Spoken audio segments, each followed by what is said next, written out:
Erum við ekki allir tilbúinir?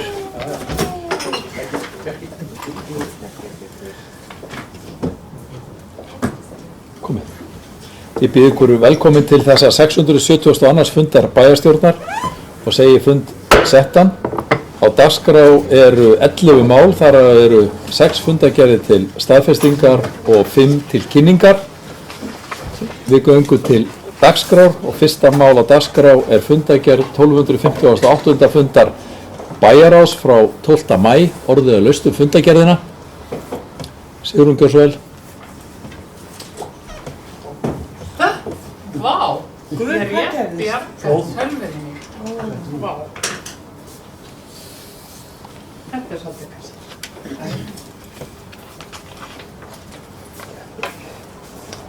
Já, ágæti forseti, ég kem hér fram undir máli númer 2, lokaskýrsla starfshóps sambandsins mótun í úrgangsmálum. Ég lagði fram bókun þetta mál á síðasta fundi bæjarráðs og svo bókun er töluvert villandi en þannig að mér langar að bæta úr því. En sem sagt, þessi skýrsla, þessi lokaskýrsla samstarfshóps sambands íslenskra en sem sagt, það sem er að ræða í þessu máli, það er lokaskýrsla starfshóps sambands íslenskra sveitarfélaga, ekki samvinnufélaga, stefnumótun í úrgangsmálum. Þetta er mjög góð skýrsla. Í henni eru margar góðar ábendingar og það er greinilegt að það þarf að leggja meiri áherslu á samstarf ríkis og sveitarfélagi í úrgangsmálum og skýra betur ábyrgð sveitarfélaga þegar kemur að því að safna, flokka og farga úrgangi, svo ekki sé minnst á forvarnirnar, það er að draga úr myndun hans úrgangs og sóun verðmæta sem á eftir að vega þungt í framtíðinni. Eins og staðan er í dag nær ábyrgð sveitarfélaganna til úrgangs frá heimilum og úrgangs frá rekstraraðilum sem er líkur heimilsúrgangi. Skilgreining á úrgangi frá rekstraraðilum er óskýr og samkvæmt skýrslunni hefur það leitt til fjölda kærumála.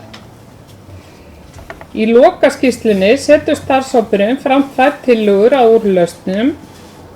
Valkostur númer 1 er að sveitarfélög skuli hafa fullt og óskorað forræði á úrgangi sem til fellur innan sveitarfélags og skuli geta gefið fyrirmæli samþykkt sem þau setja úrgangsmál meðhöndlun hans.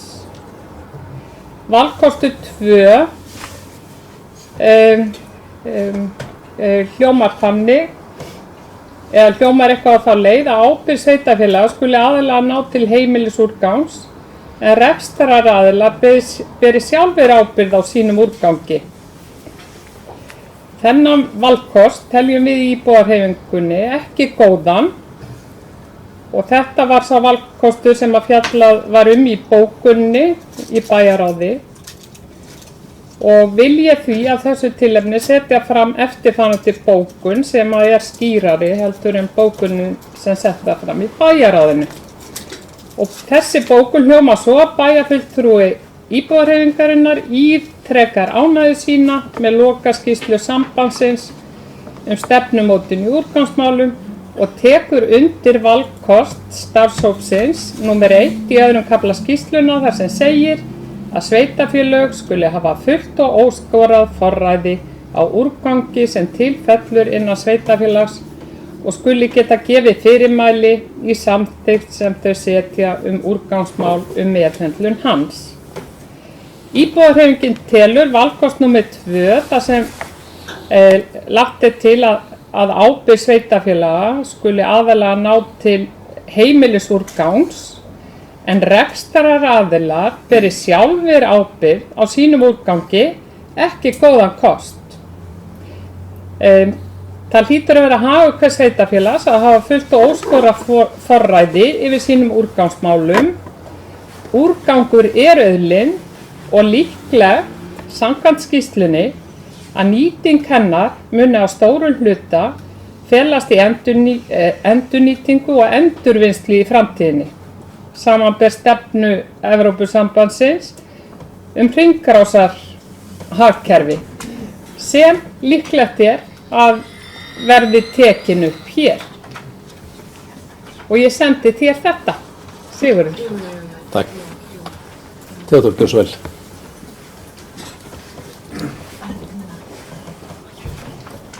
Forseti, kemur þetta upp undir sama lið og gleður mér náttúrulega óneitanlega að heyra að fulltrúi íbúahreyfingarinnar hafi lesið betur yfir þetta og breytin á bókun, en samt ennþá okkur misskilningur í þessu, það sem að ég tek undir með bæjarfulltrúa Sigrúnu að skýrslan er góð, hún er upplýsandi, hún er góð og hún er leiðsögn, finnst mér fyrir sambandi til að takla þessi mál við ríkið. Og það sem er verið að víkja að og bæjarfulltrúi Sigrún gerir að umtalsefni eru þessi nálgun, hver ber ábyrgð á þorpinu, og það er ekki nógu skýrt í lögum. Og þess vegna þessi tveir valkostir nefndir, annars vegar að sveitarfélagin hafi óskorað valdi yfir þessu öllu saman og þá líka hjá rekstraraðilum, eða ríkið segir rekstraraðilar sjá þetta sjálfur og þá hafa þeir eitthvað eftirlit með því. Markmið er ekki, markmið er klárlega það að sorpið og úrgangurinn sé meðhöndlaður rétt, en það er bara hver ber ábyrgð á hann. Þannig að, og ég get alveg tekið undir bæjarfulltrúa Sigrún, það væri rétt að kannski best að sveitarfélagin hefðu það og getur þá beitt einhverjum úrræðum. Í dag er þetta óljóst og skýrsluhöfundar grípa á þessu sem á mörgu öðru, mjög góðu, hvet alla til að lesa þessa skýrslu. En þessir kostir tveir, án þess að taka afstöðu til ríkið, skýrsluhöfundar eru einungis að vekja athygli á því að ríkið verður að taka með lagasetningu af skarið það hver skal ber ábyrgðina. Er það sveitarfélagið alfarið eða sveitarfélagið og rekstraraðilar. Þannig að þá eru bara Alþingi að velja hvort þeir taka. En skýrslan frábær. Takk fyrir mig. Fleiri sem að æskja þess að taka til máls? Þetta mál til að byrja með. Fundagerðina að öðru leyti. Ólafur Ingi, gjörðu svo vel.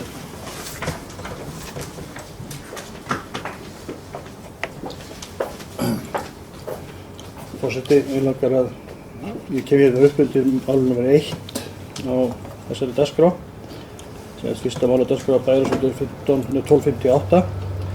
Það sem er ósk skipulagningu lóðar í landi Sólheima og Hólmsheiði. Bæjarráð vísaði þessu til skipulagsnefndar til umsagnar og nú er svo umsögn komin og fylgir þessu máli.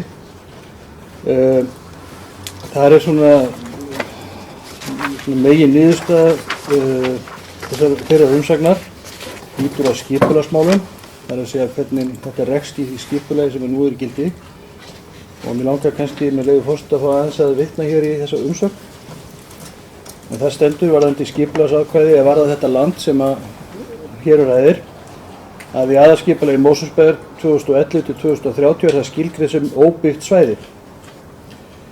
Landið er innan græna trefilsins en hann gildir stefnumörkun svæðisskipulagsins. Staðurinn er utan vaxtarmarkalínu sem skilgreindir í svæðisskipulagi. Er á nýju vatnsverndarskipulagi landið á öryggissvæði vegna yfirborðsvatns. Og svo segir nánari skýring á þessu. Auk þess að kalla á breytingu á aðalskipulagi og gerð deiluskipulags myndi áform gagnaver þurfa að koma til kasta svæðisskipulagsnefndar og jafnvel kalla á breytingu á svæðisskipulagi varðandi vaxtarmörkin og grænatrefilinn. Öryggissvæði skilgreining vatnsverndarskipulagsins ætti ekki að standa í vegi fyrir gagnaveri en setur því vantilega einhver skilyrði varðandi framkvæmdir og rekstur. Ég tek alveg undir þessi orð, ég er alveg sammála því. En það sem að ýtir við mér er það að hér erum við að fara fram á breytingu á nýsamþykktu svæðisskipulagi höfuðborgarsvæðisins.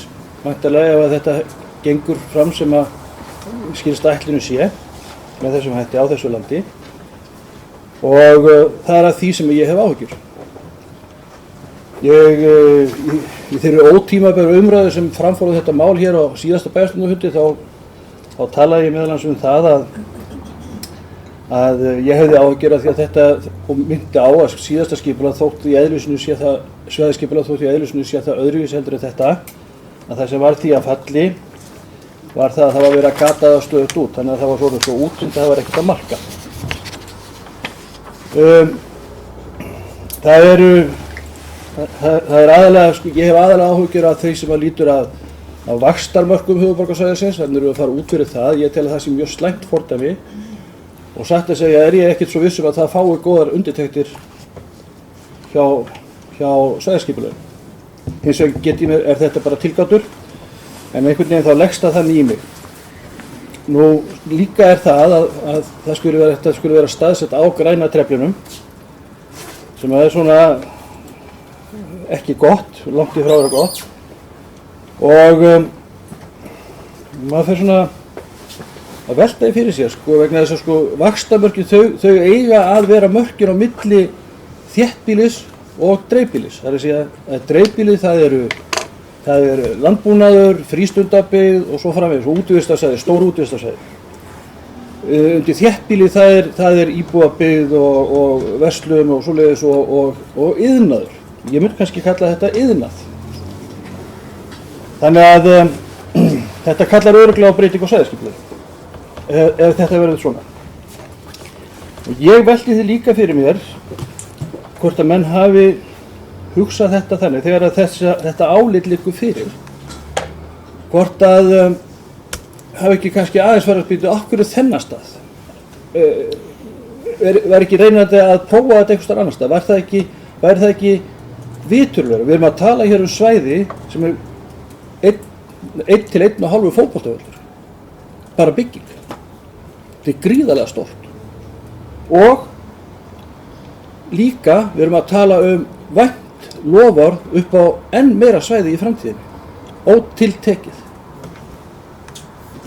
Þurfum aðeins að staldra við þetta. Það er einmitt líka, það heggur líka í annað mál. Það er,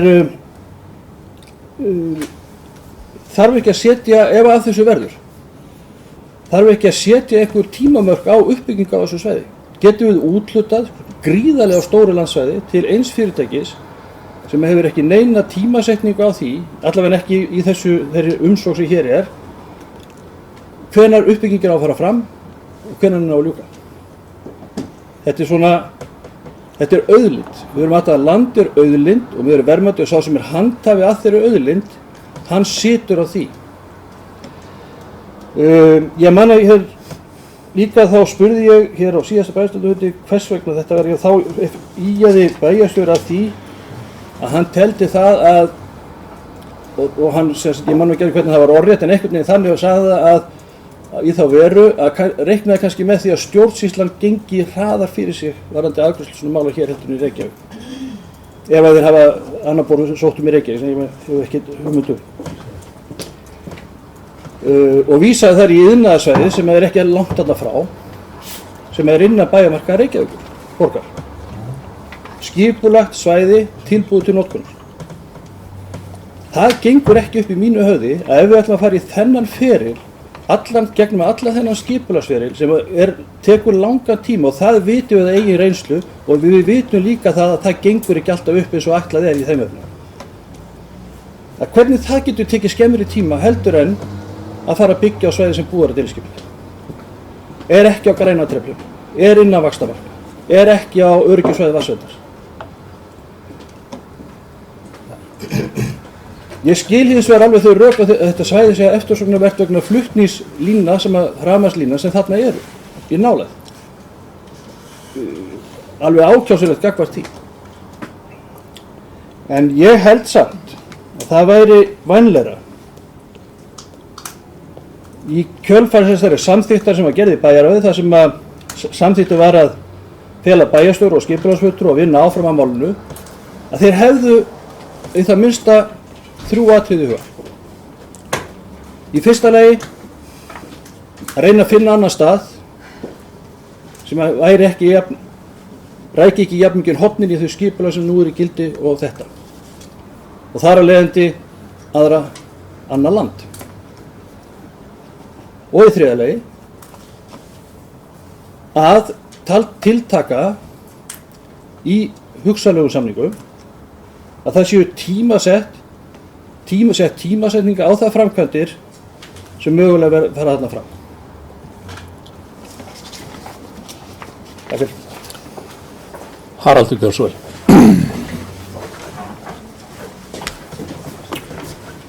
Já, forseti, ég ætla að koma hérna þá líka upp undir þessu sama máli og bregðast við þessari ræðu Ólafs Inga fulltrúa Samfylkingarinnar. Það hárrétt að það liggur hér fyrir umsögn skipulagsnefndar í málinu sem að minni viti tekur fyrst og fremst á þeim skipulagslegu gjörningum eða skipulagslegu atriðum sem þarf þá að hafa í huga ef af þessu verkefni verður. Og umræðan í bæjarráði, maður rétt var kannski fyrst og fremst það og þess vegna var bæjarstjóra og skipulagsstjóra eða skipulagsfulltrúa falið að vinna áfram að þessu máli vegna þess að það þarf að skoða það með hvaða hætti það samrýmist og ef það samrýmist ekki svæðaskipulagi höfuðborgarsvæðisins með hvaða hætti þarf þá að breyta því ef þessu verður og það það sem við erum að gera og ég gerir ráð fyrir því að við sendum inn erindi þá til svæðaskipulagsnefndar til þess að fá upplýsingar það að hvaða mati nefndarinnar, þar að segja svæðaskipulagsnefndar þetta hugsanlega stangast það á við svæðaskipulagið og hver verður þá afstaða nefndarinnar til þess að breyta svæðaskipulaginu og hvernig það ferli myndi þá eiga sér stað. Þetta hlýtur að vera sú stjórnsýslulega vinna sem að þarf þá að eiga sér stað til þess að geta svara þessu erindi og líka kannski fyrst og fremst að við getum gert upp við okkur hér við þetta borð hvernig okkur hugnast þessi hugmynd. Það er að segja þessi umsókn þessa fyrirtækis þessa atvinnustarfsemi á þessu svæði. Í mínum huga er það þannig að það er ekki tilviljun á hverju vaxtamarkalínan og græni trefillinn og það gat eða svo eyja sem er í því er eins og það er. Það er til þess að þóknast svæða, það er til þess að þóknast landamærum nágrannasveitarfélags okkar Reykjavík. Vaxtarlínan er nákvæmlega á landamærkunum. Þannig að það var fyrst og fremst þeir hagsmunir verið hafðir í huga, sýnist mér, þegar að þetta var sett niður á blað að þar var Reykjavík búið að skipuleggja svæði fyrir atvinnustarfsemi. Og við þurfum náttúrulega við þetta borð líka að gæta hagsmuna okkar sveitarfélagsins Mosfellsbæjar. Og það er í sjálfu sér ekkert skipulagslega eða faglega rangt eða rétt við það að vaxtamörkin eða græni trefillin eigin í honum sé nákvæmlega eins og það er. Það er vegna þess að landamærin eru svona. Og það er ekkert endilega skipulagslega verra eða faglega verra að vaxtamörkin séu ykkur 100 metrar lengra eða 150 metrar lengra inn á land Mosfellsbæjar til þess að þar geti líka rúmast atvinnustarfsemi á sama toga og sama meiði og Reykjavíkurborg hyggst reisa á þessu svæði. Þannig að við þurfum alltaf fyrst og fremst við þetta borð að gæta hagsmuna okkar sveitarfélags. Og þess vegna er ábyrgðarhluti að mínum huga á mati að þetta mál verður ekki kannað ofan í kjölum. Ég er ekki að segja hverju niðurstaðan verður, ég er bara að segja að og við höfum ekki láta það yfir okkur ganga að Reykjavíkurborg, stóri bróðurinn í hliðina okkur, getur bara valið þau svæði sem á að byggja upp á, valið þá starfsemi sem á að vera hérna á svæðinu og við höfum ekkert það að segja. Í mínum huga hefur ekki láta það yfir okkur ganga. Ég heldur reyndar að það sé ekkert tilgangur Reykjavíkurborgar. Reykjavíkurborg er náttúrulega bara að hugsa sinn hag og hefur þess vegna komið þessu svona til leiðar. En við þurfum þá líka að hugsa okkar hag, því það er mjög mikilvægt fyrir okkur sem sveitarfélag og sem samfélag að hér að við séum samkeppnishæf að bjóða atvinnutækifæri og uppbyggingu á atvinnu og atvinnuhúsnæði. Við rættum það hér lengi og haldið hér margar ræður það að við stöndum okkur ekki nógu vel í því. En þá þurfum við líka að skoða þá möguleika sem okkur bjóðast ofan í kjölinn. Og það er það sem að ég skil að bæjarráð hafi falið mér og skipulagsfulltrúa að skoða.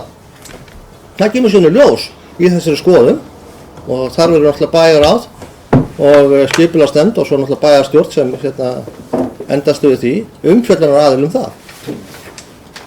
En næsta skrif í mínum hug er að senda svæðisskipulagsnefnd bréf þar sem að, og það við erum langt konið með að semja það, ég á skipulagsfulltrúa og við erum að senda það vantarlega bara núna í vikunni, þar sem að við þá spurjumst fyrir þessi atriði og við fáum þá svör við því og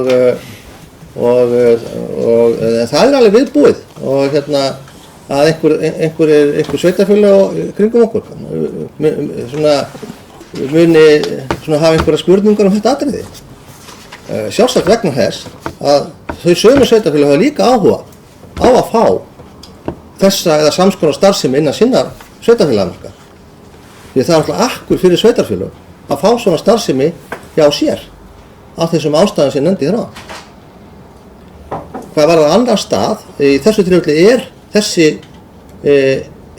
umsögn þennan stað. Þessir aðilar sem hafa ritað hér bréf, hafa farið hér víða sveitarfélagið og óska eftir því að þessi staður að þeir fá útluta fyrir þennan stað, á þessum stað. Og þá var sjálfsögðu í mínum huga, skoðum við það á kjölinn hvort að það sé skynsamlegt eða ekki. Annað væri ekki rétt meðferð í mínum huga. Hvað var það síðan, ég kannast nú ekki við það reyndar að hafa nefnt einhverja stjórnsýslulega meðferð. Ég sagði bara og hef sagt að Síminn hefur sagt það í mín eyru að þeim líki viðbrögðum Mosfellsbæjar við sínum málaleitan. Það sé auðvelt að nálgast, koma hér á fundum og koma inn í sjónarmiðum á framfæri og það mér fundist gott að koma með þetta mál hingað. Ég vona að við sem stjórnsýsla og starfsmenn hugum okkur á allt þannig að þeim sem til okkar leita finnist gott að eiga við okkur samskipti og samráð. Ég tek því sem hrósi. Þannig að þetta í mínum huga farvegur þessa máls. Það þarf að kanna þetta í kjölinn, fá úr þessu skorið frá svæðisskipulagsnefnd og það mér finnst líka og ég vil brýna þá okkar fulltrúa í svæðisskipulagsnefnd til að standa vörð okkar hagsmuni. Standa vörð það að við getum staðið jafnfætis við önnur sveitarfélög, sérstaklega Reykjavík og reyndar hefur Kópavogur líka stundum sótt að okkur en því ég segi sótt að okkur þá er þetta þannig að sveitarfélögin eru samkeppni. Erum samkeppni svona hluti og þess vegna þurfum við að verja okkar hagsmuni, þess vegna brýni ég okkar fulltrúi í svæðisskipulagsnefnd til þess að standa í lappirnar og standa vörð okkar hagsmuni en að sjálfsögðu taka fagleg sjónarmið þar til grund og leggja þau til grundvallar. Anna Sigríður. Forseti, ég kem upp hérna til sama máli. Það sem að mig langaði nú eiginlega þráðurinn sem mig langaði til þess að taka það var varðandi hagsmuni bæjarfélagsins. Ég er alveg sammála því við þurfum að gæta hagsmuna bæjarfélagsins en hagsmuni bæjarfélagsins líka geta verið svo margs konar. Það eru til dæmis, bæjarfélag getur haft mjög ríka náttúrufræðilega hagsmuni, umhverfisverndarlega hagsmuni. Hagsmunir eru svo margvíslegir, en og við þurfum að hafa þá alla í huga. Það sem hvað varðar framhald á þessu máli, þá er náttúrulega alveg rétt eins og bæjarstjóri lýsir því að það var náttúrulega umræða þetta minnisblað í bæjarráðinu og hann lýsir því sama skilning og ég hafði eftir fundin og nú fer þetta bara í þessa skoðun eins og bæjarstjóri nefnir og eins og bæjarfulltrúi Ólafur kom inn á að þetta í raun og veru bara skoðun á þessu máli, þetta eru bara fyrstu skrefin sem verið að stíga. En ég bara brýni fyrir fólki að hagsmunir ekki alltaf bara krónur og aurar. Við þurfum að hafa fleira í huga og þarna erum við að tala um svæði sem inn á öryggissvæði vatnsverndar Maður er svo sem heyrt að fólk leggur mismunandi vikt í hvað það þýðir en sko, það er einhver ástæði fyrir því að þarna er öryggissvæði vatnsverndar og ég hef bara fulla trú á því að það verði skoðað eins og allir aðrir þættir þessa máls og treysti því og svo náttúrulega veit ég bara Mosfellsbær er með 2 fulltrúa í svæðisskipulagsnefnd og báðir þeir fulltrúar eiga mitt traust til þess að fjalla þetta mál á faglegan hátt. Ég treysti þeim báðum til þess og auðvitað þannig að þau gæti hagsmuna okkar sveitarfélags og allra hagsmuna í hvaða, að hvaða uppruna þeir hagsmunir eru. Ég veit að þetta var hræðilítið orðað hjá mér en ég held að viðstaddir hafi skilið hvað ég var að fara. En já, en það þarf ég tek undir með ég held ég sé ekki bara tekið undir, ég held að það hefur báðir, þeir kannski ekki orðaða báðir þannig en þetta er bara, það þarf að skoða þetta mál mjög vel og athuga hver skref. Haraldur, hún láðist að svara ákveðna spurningu þannig að best að hann komi inn í keðjuna núna og svo höldum við áfram, hversu vel. Já, forseti fyrir ekki, það var 2 atriði viðbót sem voru nefnd sko sem að mér finnst nú rétt að orðið sko, fyrsta lagi sko varandi samning og stærð sko í mínum huga er það þannig og eins og með öll önnur verkefni sem að ég hef komið að því að halda utanum hér hjá Mosfellsbæ hvað varðar svona þróunarverkefni og slíkt að í einhverja skipulagsvinnu eða formlega start í slíku er í mínum huga ekki farið fyrir að búa að ramma hlutin inngakvað þeim aðila sem að ræðir í þessu tilfelli Síminn og þá með þeim hætti að það sé að þau atriði sem þá snúa sveitarfélaginu og hagsmunum þess séu vel skilgreind og þau séu ásættanleg og til hagsbóta fyrir sveitarfélagi. Til dæmis hvað varðar uppbyggingar hraða að kunna verið byggt nákvæmlega hvaða starfa svo framvegis í mínum huga getum við ekki skilið slíkt eftir sem einhverja opna blaðsíðu og fara síðan einhverja skipulagsvinnu. Áður en slíkt er gert og hún er klárið að fara á stað með hana þarf náttúrulega að búa til einhvern ramma í kringu það, einhver samkomulega eða viljayfirlýsingu hvernig sem við gerum það gagnvart þessu fyrirtæki. Þannig að það sé þannig. Það er nú reyndar sko bara svo stærðirnar séu á hreinu. Þeir eru að sækja núna í þessu bréfi 2500 fermetra byggingu. Knattspyrnuvöllur er svona 7000 fermetrar, eitthvað svoleiðis. Og með stækkunar möguleika upp í 5000 fermetra og svo gæti það hugsanlega stækka eitthvað meir síðar. Þannig að ég skil þetta svona fullnaðarstærð þessa tiltekna verkefnis gæti verið einhverjir 10.000 til 15.000 fermetra þegar og ef það byggist að fullu. En þetta þarf að sjálfsögðu áður en að til einhverja skuldbindadag er gripið að hálfu sveitarfélagsins að ramma inn einhver samkomulag. En til þess að geta gert samkomulag þurfum við að vita hvernig framgangur málsins myndi það vera og fá líka nánari upplýsingar frá Símanum þeirra tilætlanir í þessu. Hvað var að vatnsverndina sko þá að því að það var nefnt sko svæði Reykjavíkurmein, það er líka á þessu það er undir sama hattinum, það er að segja að það er líka á vatnsverndarsvæði, á sama hátt á þetta svæði. Ég er nokkurn veginn viss það. Það er að segja að svæðið sem fangelsið er og iðnaðarsvæðið á Hólmsheiði er á fjarsvæði vatnsverndar. Og þannig að að því ég veit að Bryndís er búin að biðja orðið ef ég hafa rangt fyrir mér í því að biðja hann þá að leiðrétta það ef svo er. En ég hef staðið misskostið þeirri trú. Þannig að það á sama við að jafna það í mínum hag. Sigrún, gjörðu svo vel.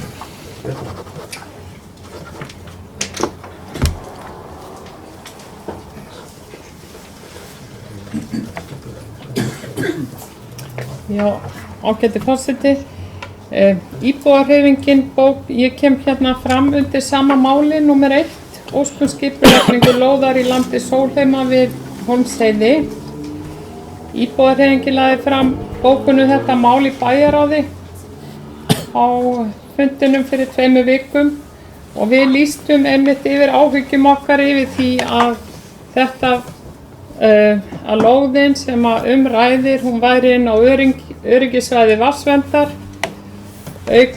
auk þess sem að þetta er dýrmæt náttúruperla, þetta svæði í heild sinni og gegnir miklu útivistar hlutverki í sveitafélögunum hérna í kring. Það sem að ég eiginlega skil ekki í málflutningi Haraldar er að ef að vaxtamörkin þegar verið var að ákveða svæðisskipulagið og staðsetja vaxtamörkin, af hverju gætti þá Mosfellsbær ekki hagsmuna Mosfellsbæjar? Þegar að verið var að gera skipulagið, af hverju kemur Mosfellsbær eða sem sagt bæjarstjóri með þessa athugasemd eftir að búið er að samþykkja svæðisskipulagið? Bryndís Kjórsvöld.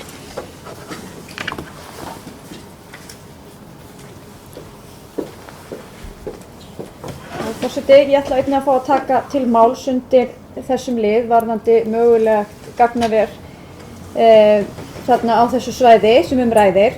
Ég ræddi þetta nú reynda líka hérna á síðasta bæjarstjórnarfundi og lýsti þá yfir því að ég var í jákvæð í garð þessara hugmyndar og finnst eðlilegt og vill að við skoðum þetta til hlítar hvort þetta geti orðið að veruleika þarna. Ég ætla aðeins að segja svona allavega hver mín afstæð varðandi vaxtamörkin. Nú tók ég þátt í þessari vinnu við svæðisskipulagið frá því hún hófst á síðasta kjörtímabili og þangað til henni lauk og sitt enn í svæðisskipulagsnefnd. Umræðan þennan lið var mjög mikil og löng, en hún sneri fyrst og fremst að íbúðasvæði. Fyrstu tillögur sérfræðingan okkar eða ráðgjafanna í skipulagsmálum sneru að því að stefna að því að öll byggð, eða nánast öll, langstærsti hluti þeirra byggðar sem myndi rísa fram til 2040 yrði á landi sem þegar væri búið að brjóta. Það hefði þýtt það til dæmis að Blikastaðir, Sólvellir, Lágafellslandi hefði verið út úr myndinni. Þessu mótveltum við í Mosfellsbæ og fleiri sveitafélög gerðu það sama. Þá var ákveðið að draga mörkin í rauninni í kringum það sem að skilgreint í aðalskipulögum sveitafélagana sem íbúabyggð. Sem bara auðvitað mjög eðlilegt, því það hefði verið óeðlilegt að tala þéttingu byggðar og segja að í Mosfellsbæ mætti ekki byggja á Blikastaðarlandinu fyrir eftir 2040, ef við tökum þessi dæmi. Og það var sátt og niðurstaða þetta. Í allri þessari umræðu var fyrst og fremst verið að ræða þróun byggðar og þá vorum við helst að tala sem sagt íbúðaflekana. Auðvitað erum við náttúrulega líka að horfa á það að flest atvinnutækifæri séu svo reyndar innan þess ramma og það segir hérna að vaxtamörkin dragi skýr skil milli þéttbýlis og dreifbýlis og stuðli að sjálfbærri byggð innan marka og varðveislu náttúrusvæða og landbúnaðarlands utan marka. Innan vaxtamarka verður sem sagt þéttbýli, íbúðir, verslun, þjónusta, iðnaður og annað sem tilheyrir borgarumhverfi auk útivistarsvæða. Utan marka er svo annað vatnsverndarsvæði, útivistarsvæði, landbúnaðar og annað þess aftar. Og þegar ég heyri fyrst að þessari hugmynd gagnaver, þá leit ég nú reyndar svo á að það væri mitt kannski kostur að hafa þetta ekki inn í þessu borgarumhverfi eða þessu þéttbýli. Þeir vildu einmitt fara út úr því og þetta nú kannski ekki endilega mjög fallega byggingar, án þess að ég sé einhverja teikningar af því, en ég sé fyrir mig svona mjög stóran skókassa. Og þá fannst mér kannski bara þessi staður geta gengið alveg ágætlega upp. Aftur, ég algjörlega á því að við eigum að skoða þetta. Það kann að vera að þarna séu einhverju þættir sem eru þess eðlis að þetta eigi ekki að geta risið þarna. Við erum að tala náttúruvernd eða vatnsverndin eitthvað þess aftur. Þá skal á það bent að þetta eru öryggismörk vatnsverndarsvæðis. Það sem sagt, og samkvæmt samþykktinni þá mjög margt sem á að gera á öryggismörkum og mjög stór hluti höfuðborgarsvæðisins fellur undir þá skilgreiningu og það ýmislegt hægt að gera það. Og það mjög gott að við erum komið með þennan þátt inn því það gerir þá kröfur að það sé gengi mjög vel frá öllum og það mjög skýra reglur að það má ekki geyma spilliefni, hættuleg efni á svæðinu, áburðanotkun og annað þess og það bara mjög gott og okkur öllum til bóta. Mér langar líka að benda það segir hérna í svæðisskipulaginu, almennt eru vaxtamörkin 50 metra breitt belti þar sem þéttbýli og dreifbýli mætast. Og við ræddum það sérstaklega þegar við vorum að vinna með þessi vaxtarmörk í svæðisskipulaginu, að þetta væri svona breiðar línur, því auðvitað ætti hvert og eitt sveitarfélag að hafa eitthvað svigrúm og hefur skipulagsvaldi hjá sér. En við værum að ná þarna utan með einhvern ramma. Og ef að maður horfir á myndina í svæðisskipulaginu sem markar þessi útlínu byggðar, að þá, jú, það er rétt að það er hér eyja, eða það er hér markað utan þetta athafnasvæði Reykvíkinga á Hólmsheiðinni, það er líka upp á Álfsnesi, Esjumelar og Tungumelar. Það er að segja þessi svæði sem að þá voru á gildandi aðalskipulagum sveitarfélagana. Það er alveg rétt, þetta svæði er óbyggt svæði á okkar aðalskipulagi. Nema við hefum tekið ákvörðun eitthvað annað í aðalskipulaginu, þá þetta eðlilegt kannski að mörkin liggi svona eins og þau gera þarna. Þegar við endurskoðum aðalskipulag síðast, þá var þetta svæði ekki til sérstakrar umfjöllunar.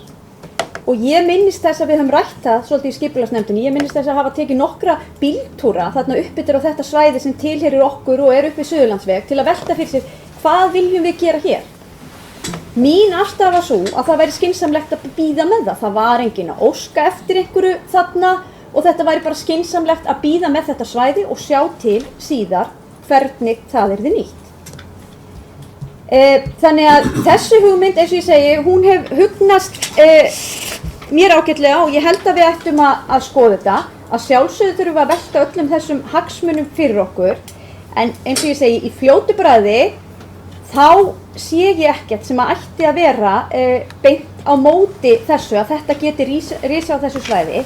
En sko ég tek undir það sem Ólafur sagði innan áðan, varðandi vaxtamörkin og við erum nýbúin að ná okkur saman þetta svæðisskipulag.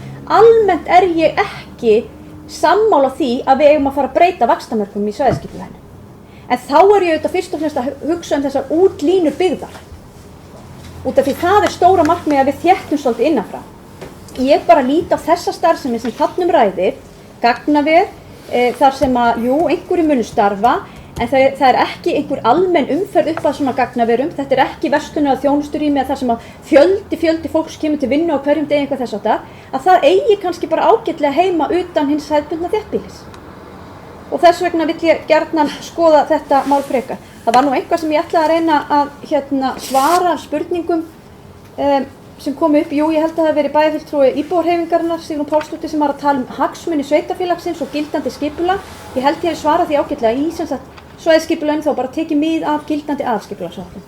Á þessum tíma þá hafði Síminn ekki leitað til Mosfellsbæjar og óskað eftir landi á þessum stað. Þar að leiðandi, eða einhver annar, þar að leiðandi höfum við ekki farið út í það að breyta svæðinu með neinum hætti. En nú er komin þessi beiðni og þá finnst mér allavega óábyrgt annað en að kanna það til hlítar hvort það sé hægt að verða við henni. Bjarki, gjörðu svo vel.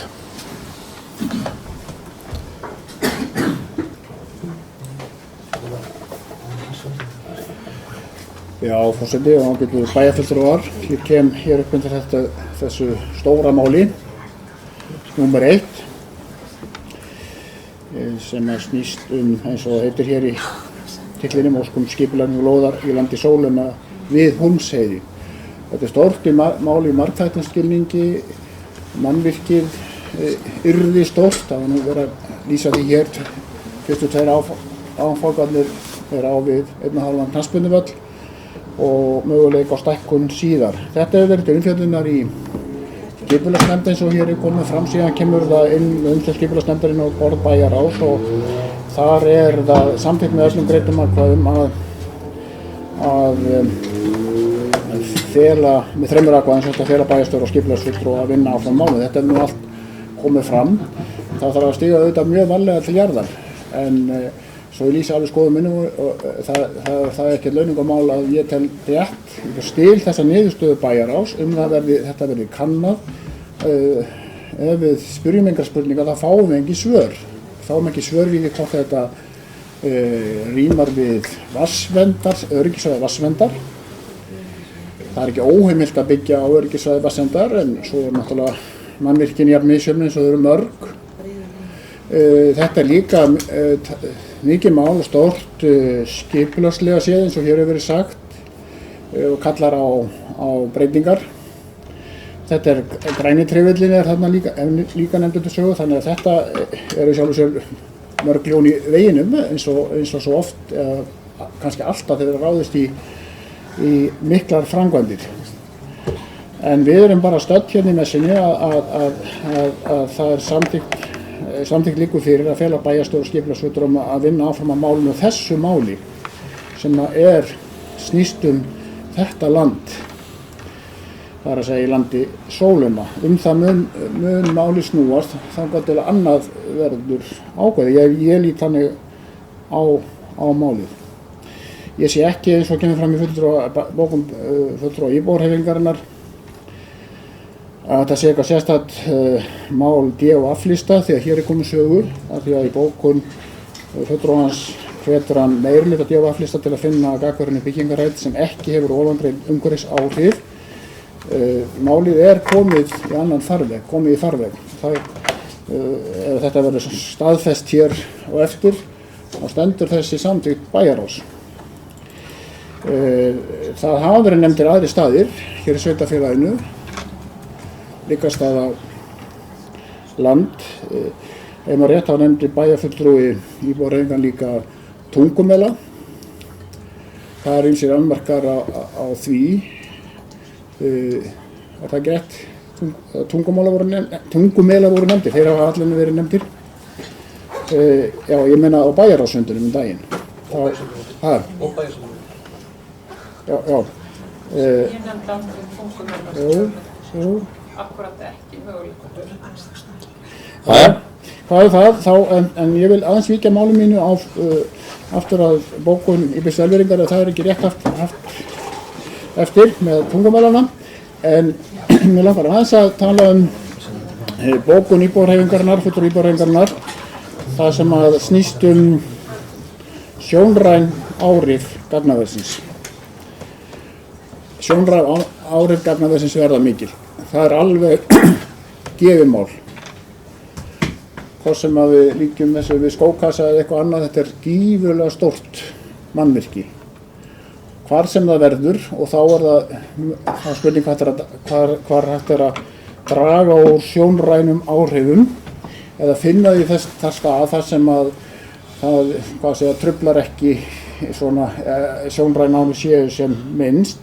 En ég get ekki alveg tekið undir það að hér er verið að tala útivistarsvæði sem er ekki alveg í grenndinni þarna. Auðvitað er það kannski tegjulegt hvað er grenndin, en hér voru nefndir í bókun fulltrúa íbúahreyfingarinnar svæði eins og Heiðmörk og Rauðhólar og Elliðavatn. Þetta er í töluverðri fjarlægð, 5 til 8 kílómetra fjarlægð. Það er, má vera að þetta muni sjást frá þessum stöðum. Það fer reyndar eftir því í fyrsta lagi hvað það verður hátt mannvirkið og öðru lagi hvað því verður fundið staður í landi Sólheima. Sólheima land sem við erum að tala er töluvert hæðótt þarna. Í mínum huga má velja að stað ekki endilega út við veginn þarna hjá fangelsunni sem er í byggingu. Það er vegarslóð inn í landið og með allt þetta mannvirki finnst mér það nú kannski ekki mála að laga þann veg, en þetta er allt eftir að skoða. Eins og hér hefur verið sagt, og ég sagði áðan, þá er þetta innan græna trefilsins og það er eitt líka mikilvægt mál sem þarf að skoða. Þetta er fallið land, þetta er ekki ósnortið land, það er gífurleg mannvirki sem eru háspölulínur þarna, en húsi eru fá þarna á þessu svæði. Ég held að ég sé búinn að koma að flestu hér sem ég ætlaði að tala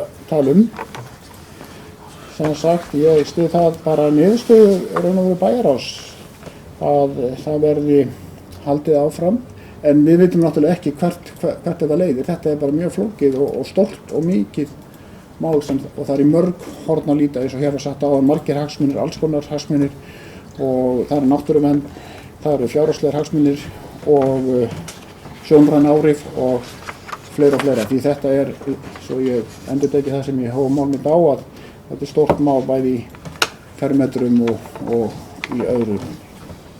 Takk. Ólafur Ingingsson.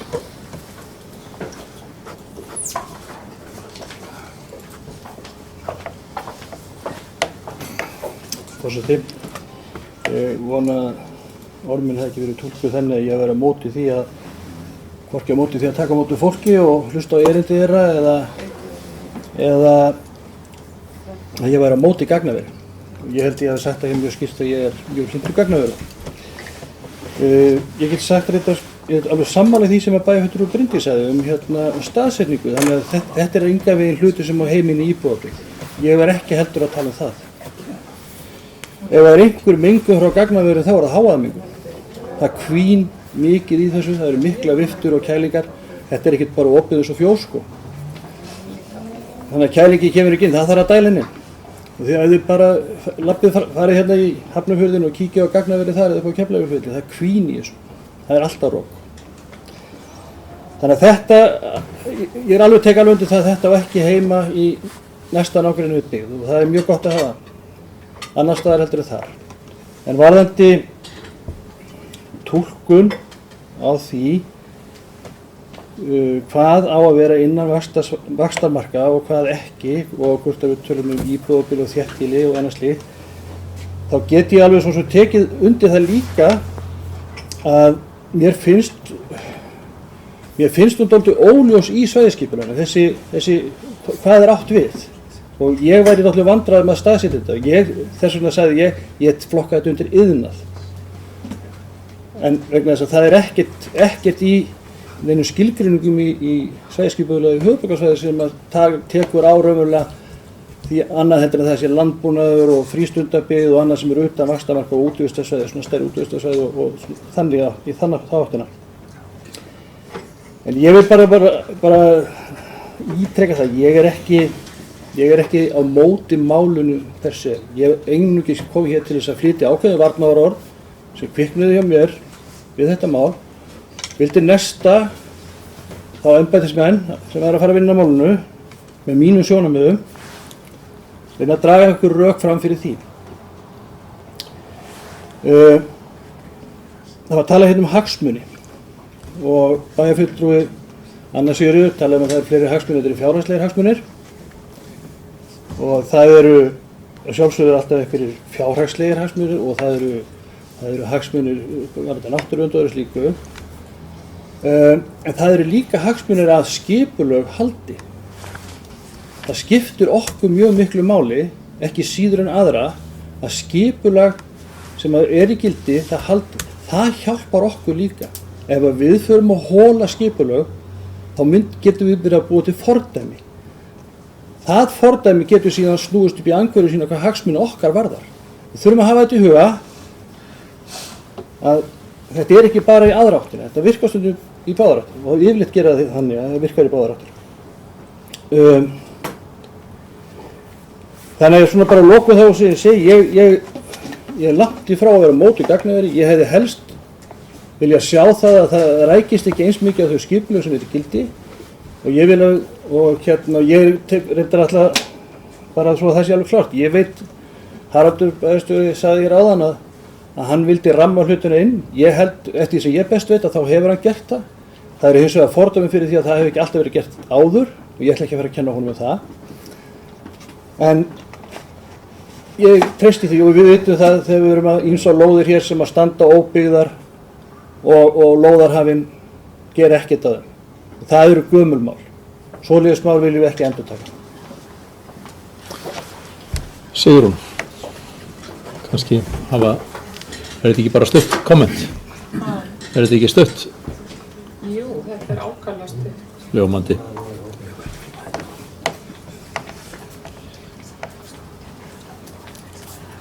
Já, ágæti forseti, hér hefur fólk talað mikið og lengi og það sem að mig langaði að segja hérna er Bjarki Bjarnason talaði um það að þetta svæði væri að minnsta kosti 5-8 kílómetra fjalla frá því svæði sem ég var að ræða í bókunni Bæjaráð daginn. En þar nefndi ég sérstaklega Heiðmörkina, Rauðhólana, Elliðavatni, Bláfjallahringinn, allt þetta fallega umhverfi sem fólk á höfuðborgarsvæðinu er svo stolt af. og hann hélt í fram að þetta væri í mikilli fjarlægð, en til dæmis ef ég tek Rauðhólana þá er þeir í nokkur 100 metra fjarlægð frá þessu hýsi. Mótmæli því. Já, Sko, Þið þetta það- er í flútti, þessi bygging, hún er svona í flútti við afleggjaran að Heiðmörk. Rauðhólarnir standa við afleggjaran að Heiðmörkin. Þannig að bara svona, svo öllu sé til haga haldið, en eins og Bjarki nefndi sjálfur, þá er þetta gífurlega stórt mannvirki og á eftir að hafa mikil áhrif á upplifunina af þessu umhverfi og að því þarf að huga.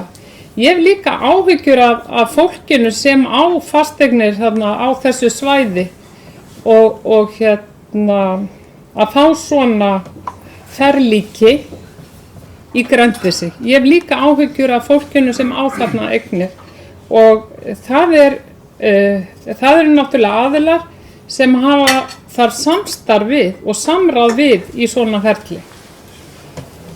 Íbúahreyfingin, og ég ætla bara að ítreka það, íbúahreyfingin er alls ekki á móti gagnaveri og ég ger mér fulla grein fyrir því að Mosfellsbær er að sjálfsögðu í samkeppni við sveitarfélög að fá fyrirtæki sem að skapa auðæfi inn fyrir sín bæjarmörk og á því höfum við fullan skilning í íbúahreyfingunni.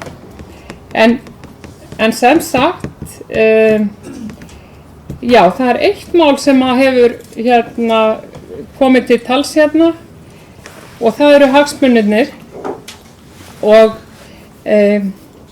ég var á ráðstefnu um vatnsvernd í tilefni af degi vatnsins, alþjóðlegum degi vatnsins daginn og þar var sérstaklega tekið fram að það væri alltaf talað um vatn eins og það væri einskis virði. Vatn og vatnsvernd, þetta er milljarða virði vegna þess að ef það spillist, ef að vatni spillist, þá dregur það stórlega úr lífsgæðum og rauninni spillir svæðum sem búseta er á. Þannig að vatn er mikils virði og það er ekki bara náttúruverndarmál heldur, það er líka, það eru fjárhagslegir hagsmunir sem skipta þar miklu máli. Haraldur Gissur.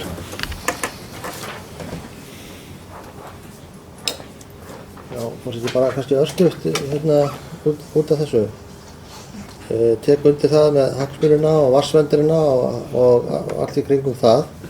Það skiptir okkur örugglega meira máli og miklu meira máli að vatnið okkar, svo auðlind, hún heldist óspillt en það að sé hægt að reisa einhverja byggingu hvort þannig það heiti gagnaverð eitthvað annað.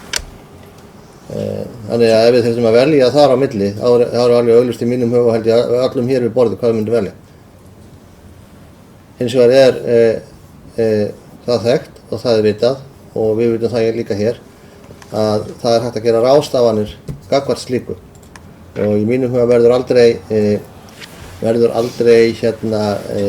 byggt á þessu svæðinni og öðrum svæðum sem að er undir slíkum hatti neitt nema það sé algjörlega öruggt að hagsmunir vatnsins hafði fyrst og fremst í huga og það sé algjörlega öruggt það að það spillist ekki nokkur skapaðan hlutur. Því að það er mjög dýrmæt auðlind og miklu dýrmættar heldur en þetta, ég tek algjörlega undir það. Hvað var það síðan staðsetninguna, Rauðhála og Elliðavatn og allt þetta? Ég ætlum ekki að fara að hnútukastast eða rökræði það hvort hversu mikilli fjarlægð þetta er frá Rauðhólum, þessi tiltekna staður, en ég get svo allavega sagt ykkur það að hann er mun fjær Rauðhólum og Heiðmörk og Elliðavatni heldur eins og sá staður sem að Reykjavíkurborg hefur rætt að hafa þetta gagnaver á. Það er þannig. Þannig að ef að menn vilja gæta hagsmuna Rauðhóla og flytja þetta fjær þar, þá væri þessi staður þá allavega ákennsanlegri. En í mínum huga hann sko í mjög töluvert mikilli fjarlægð og ég get ekki séð með nokkrum rökum að það sé hægt að segja það að þessi staðsetning, frekar en staðsetningin í Reykjavík, hafi einhver sérstök áhrif á útivistarsvæði í Rauðhólum við Elliðavatn, í Heiðmörk, þaðan frá Bláfell. Ekki frekar en bensinstöðin Ólís á við Norðlingaholt eða eitthvað önnur byggð. Síðan hvað varðar sko aðilar sem þarna eiga eignir af sjálfsögðu, það skipulagsferli, það felur í sér samráð og samstarf við slíka aðila. Þar hafa þeir lögboðin og lögbundin rétt til þess að koma sínum skoðunum á framfæri. Og í slíku ferli á slíkt samstarf eiga sér stað. Sjáum til hvort að málin svo langt. Þetta mál, gjör svo vel, Þjóður. Ég á sama mál, mér bara langar aðeins að bæta í af því að ferlið, það er búið að lýsa því ágætlega hvað er í gangi hérna og við erum í ferlið þar sem við ætlum að athuga og kanna hvað er hægt að gera í þessu og hvernig staðan er og ég held að það sé bara mjög mikilvægt að halda því áfram. Svo langar mér líka kannski vegna sem við erum að passa okkur hvernig við notum orð og þetta sé gríðarleg mannvirki eða risa mannvirki og ef þetta endar í það að vera eitthvað sér ríflega fótboltavöllur og hvað er þá þekkjum við það eru yfirbyggðir boltavellir allt, það eru íþróttahús, það eru alls kyns og kallið á skókassa eða það er eitthvað hönnun, kannski verður þetta eitthvað annað fallegt, ég veit það ekki, ég hef ekki hugmyndu það. En allavega ég held að maður var okkur á hvað er gríðarlegt mannvirki eða ofboðslegt. Þetta er svo stór orð sem við notum, það er svo ofboðslegt, gríðarlegt, að ég veit það ekki. Við þekkjum Bauhaus og við þekkjum Korputorg, þetta er kannski fjórðungur á Korputorgi ríflega það. Þannig að þá er Korputorgur hrikalega gríðarlegt. Þannig að, og mikill skókassi og ekki fallið en allavega þanga til, við erum á frumstigum málsins og við fáum að ræða þetta mörgur sinnum viðbót, þannig að, við langarum ekki að hafa þetta lengra. Takk. Fleiri sem æskilja að taka til máls þetta mál, þá er það alveg gasalega gott ef að þeirri umræðu lokið, svo við bætum í þetta orðskrúð. Orðið laust fundagerðina að öðru leyti. Ef ekki, þá er umræð Sigrún Gjósvel.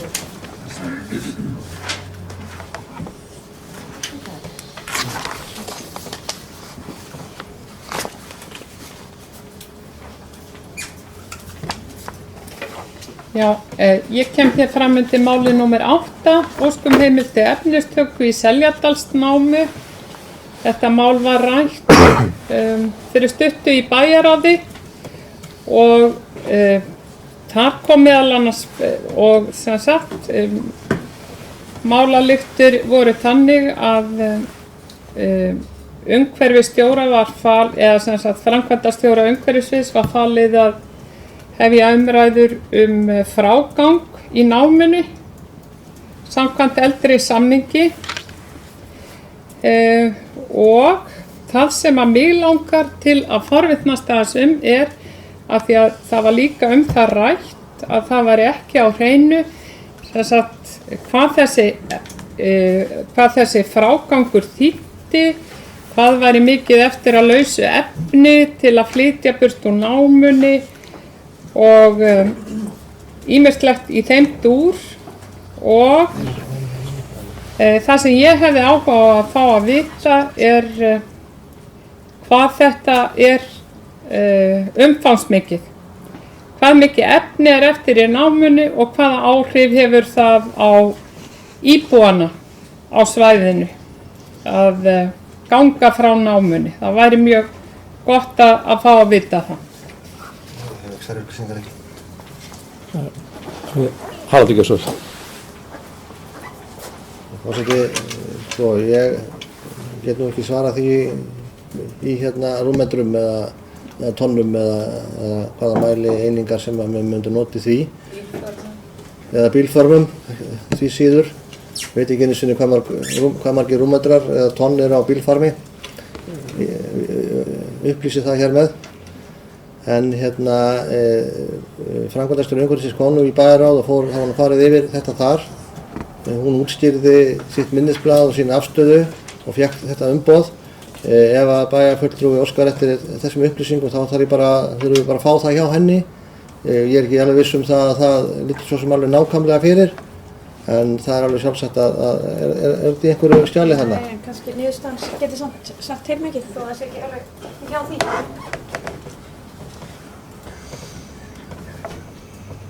Já, eins og segir hérna í niðurstöðu Eflu sko að Eflu finnst ekki nein haldbar rök að hafna því að safna saman ítarlegu efni í Seljalandsnámu innan þeirra marka sem settur í gildandi aðalskipulag Mosbæjar. Heldur frekar það að sé ríkir hagsmunir fólgið því að fullnýta það efni sem er aðgengilegt að uppfylltum ákveðnum skilyrðum til að lágmarka almennt ónæða starfsemi. Þetta kemur fram í þessari skýrslu Eflu en það kemur svo sem ekki fram nákvæmlega magnið en það er alveg sjálfsagt að reyna að finna eitthvað út úr því en ég hef þær upplýsingar ekki nákvæmlega hér á sviði. Í ljósi þess að það liggur ekki fyrir þá held ég að sé ef að það er óskað eftir því að það verði rætt frekar, að það verði þá tekið á dagskrá í bæjarráði ef að eskja þess, en Bjarki, þú spurði um orðið, gjörðu svo vel.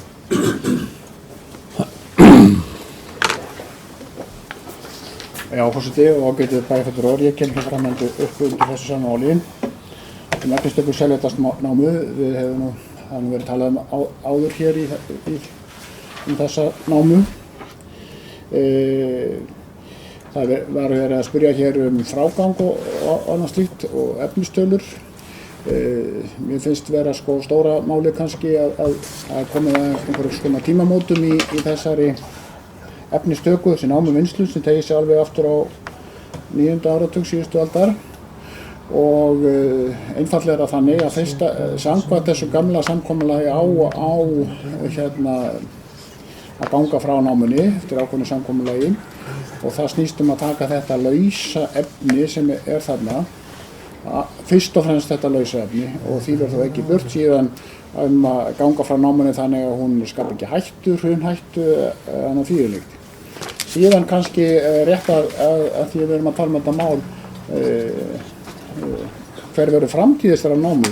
Það er reyndar ekki hægt að svara því að þessari stundu hvort að verði einhver framtíð, hvort að þetta bara sé búið spil, en þannig er bara málið vaxið. Það er einfallega ekki að vita hvað er mikið hér þar að taka af efni og náttúrulega líka hvort það sé einhver vilji að fara að vinna það af hálfu bæjaryfirvalda, Mosfellsbæjar. Það er hins vegar skoðun. Það er hins vegar önnur umræða sem er ekki beint á dagskráni hér, en það er bara auðvitað gott að það verið gengið frá og fylgst vel með því að þeir sem hafa verið að vinna þarna, Málmbergsstofan hefði sem hefur verið að vinna efni undanfarin ár, gangi sem best frá námunni í samræmi við samkomulag sem var gert á sínum tíma.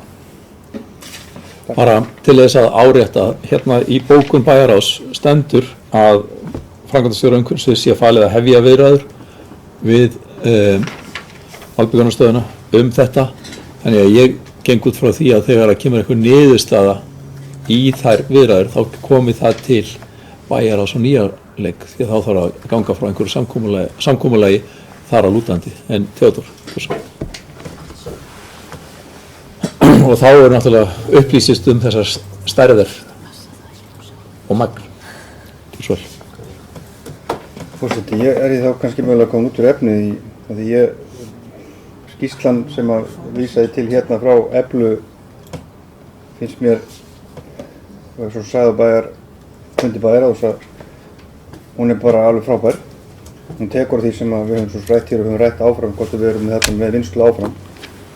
Og skýrslan segir það að í heildrænu samhengi og ef við ætlum að búa hérna sem samfélag þá verðum við öll að bera ábyrgð á efnisnotkun, hvar sem við búum, hvort við erum í Hafnarfirði, Kópavogi og Garðabæ, að hvert landsvæði reyna að gera þetta með, eins og kallað hér, kolefnisspor, að þau verði sem minnst, að við förum varlega með og tökum gæðin þar sem þau eru, sem styst frá því sem við þurfum að nota til að valda sem minnstu tjóni. Og ég ætla ekki að fjölværa kannski það, ég geti lesið upp úr skýrslunum, en mjög svo hljóma, fyrir utan það að við ætlum að ljúka samningnum við fyrirtækið og hreinsa upp það sem laust sem eðlilegt. Eins og komið aðað á því að jarðað með því að hella yfir þetta einhverjum einhverjum jarðvegi til að hafa rétt að taka það sem þarna en mér langar að nefna mér skýrslan taka veit á því og það fjallaðum hérna í upphafi að í apríl síðastliðinn þá hafa verið haldinn fundur þetta atriði og verkfræðistofunni beðin líka að skoða til framtíðar hugsaðar framtíðarvinnslu á svæðinu eins og við höfum svo sem tekið ákvörðun hér hvað við höfum að gera við þessi verðmæti hérna, hvort við höfum að hætta þarna eða halda áfram og mér finnst þessi niðurstaða fræðifólksins eða þessum skrifar þessar samantætt vera í þá veru að annað sé ótækt að við skoðum til hlítar að nýta það efni sem þarna og áhrifin eru sennilega hvergi minni á þessu höfuðborgarsvæði okkar en ég ætlaði svo mikið að fara út í það fyrir að því kemur mér skýrslan eins og góð, gríðarlega góð. Takk. Fleiri sem væskja þess að taka til máls? Ef ekki þá umræðum lokið. Ég lít svo þá að enginn hefur beðið orðið þannig að umræðum sé lokið fundargerð bæjarráðs frá 12. maí. Þeir sem samþykkja hana gjörðu svo gjöra merki. Takk fyrir samþykkt með 9 atkvæðum. Þá tökum við fyrir fundargerð 1259. fundar bæjarráðs frá 19. maí. Orðið laust fundargerðina. Sigurún gjörðu svo vel.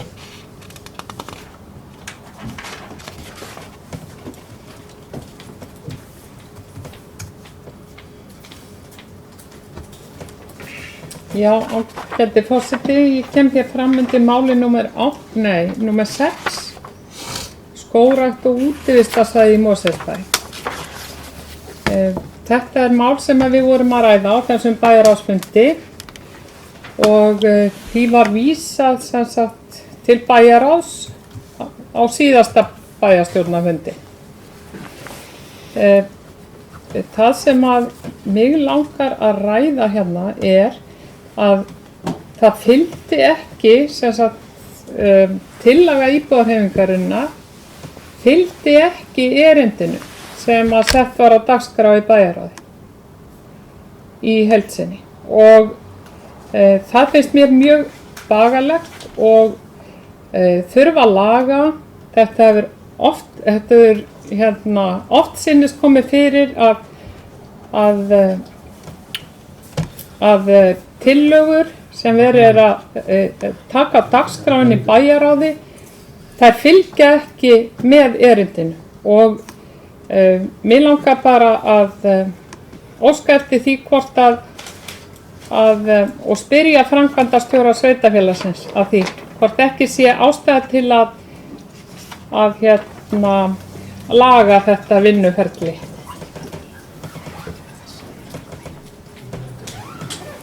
Haraldur Gjörsvöld. Nú var ég ekki á þessum bæjarráðsfundi en ef það er rétt að tillagan sem til umfjöllunar í bæjarráði ekki með í erindinu þá hlýtur það að vera mistök að ræða og við óskum þá bara eftir því að látum leiðrétta það og ég byrst þá bara afsökunar á því fyrir hann starfsmanna bæjarins.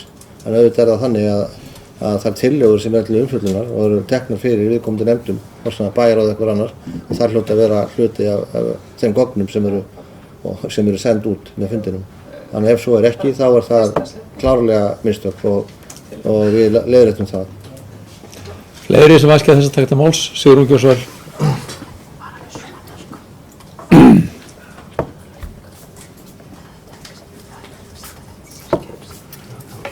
Já, forseti, mér langar, ég þakka Haraldi fyrir svarið og gott að vita að þetta eru bara mistök, en mér langar að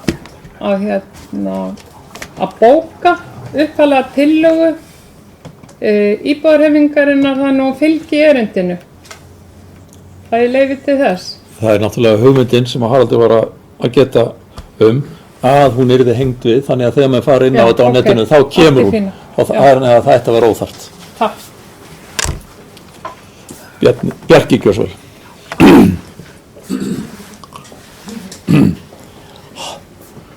Já, forseti og ágætu bæjarfulltrúar, ég kem hér undir þessu sama máli. Skógrækt og útivistarsvæði í Mosfellsbæ, mig langaði bara að ræða aðeins niðurstöðuna bæjarráðs sem við erum að ræða hér. Það var sem samþykkt að vísa til umsagnar umhverfisstjóra, þannig að máli kemur þá aftur til kasta bæjarráðs þetta stórt og mikið hérna máli hérna eins og gagnaverið og ég við að hérna skógrækt sér hér allt sveitafélagið og skógrækt hefur náttúrulega breytt ásýnd sveitafélagsins. Það hefur verið töluvert umræða samstarfið bæjarfélagsins og skógræktarfélagsins og náttúrulega sífellt til umræðu. Ég held að það sé bara mjög gott skref, næsta skref að fá heildarmyndina og það væntanlega kemur í þessari greinargerð eða minnisblaði hvað sem er kallið frá umhverfisstjóranum. Hvernig þessu háttað í heildina samstarfinu og þá getur bæjarráð tekið svona upplýsta ákvörðun næstu skref.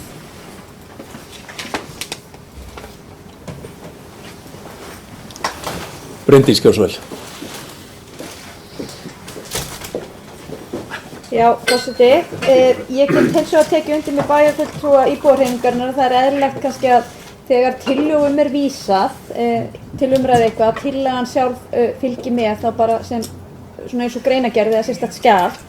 Ég verð bara að, ég get ekki orðabundið samt að nota tækifæri hérna þegar við ræðum þetta, því það augljóslega sko þarna hafa embættismenn verið að setja tillöguna inn undir heiti efnisins, þar undir stendur tillaga íbúahreyfingarinnar að endurskoða þennan samning. Það í rauninni í mínum huga tillagan sjálf. En ef ég fer í fundargerð bæjarstjórnar frá 11. maí, þar sem þessi tillaga borin upp, þá hún tiltölulega löng og í mínum huga miklu meira en bara tillaga. Hún annars vegar tillaga og svo eins og einhvers konar greinargerð eða bókun sem lýsir afstöðu viðkomandi bæjarfulltrúa til málsins svona vítt og breitt. Og þetta ekkert í fyrsta skipti og ég vona ég lengi ekki fundið mikið með að benda á þetta. En mér finnst alveg ástæða, og ég hef sagt áður, til að taka þetta til sérstakri umræðu hvernig við leggjum fram tillögu og hvort að þær séu sem sagt, með svona gildishlöðnum rökstuðningi eða hvort það sé greint niður í annars vegar tillögu og hins vegar bókun. Sigrún Gjósvel.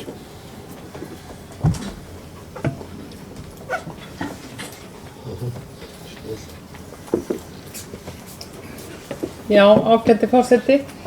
Sko, frá mínu sjónarhóli séð það bara sjálfsög vinnubrögð þegar að við erum að setja fram einhverja tillögur að við færum einhver rök fyrir mál okkar. Og það meira að segja til þess ætlast þegar við óskum eftir því að mál sé sett á dagskrá í hinum af þessum nefndum og ráðum að það fylgi rökstuðningur. Að við þurfum að rökstuðja mál okkar þannig að fólk átti sig á hvort að erindið tækt inn á dagskrá funda eða ekki. Og með þessu erindi bara fylgdi smá rökstuðningur þetta verkefni og það náttúrulega óskaplega gildishlaðið að segja frá því að Skógræktarfélag Mosfellsbæjar hafi ekki bolmagn til þess að ráða fólk í vinnu, til þess að sinna umhirðu skógræktarsvæða í Mosfellsbæ. Það náttúrulega mjög gildishlaðið að mati Bryndísar Haraldsdóttur, fulltrúa D-lista í bæjarstjórn Mosfellsbæjar.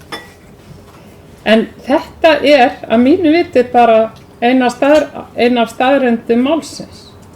Þeir hafa mjög lítið fjárhagslegt bolmagn og megin ástæðan fyrir því sú hvað sveitafélagið okkar styður fjárhagslega lítið við bakið á Skógræktarfélagið.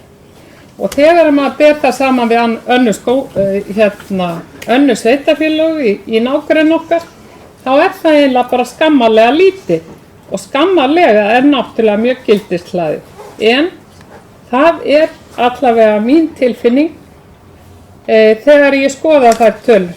Það eiginlega sú tilfinning sem ég fæ þegar ég ber saman fjárhagslegan stuðning sveitafélag á höfuðborgarsvæðinu við skógræktarfélögin sín.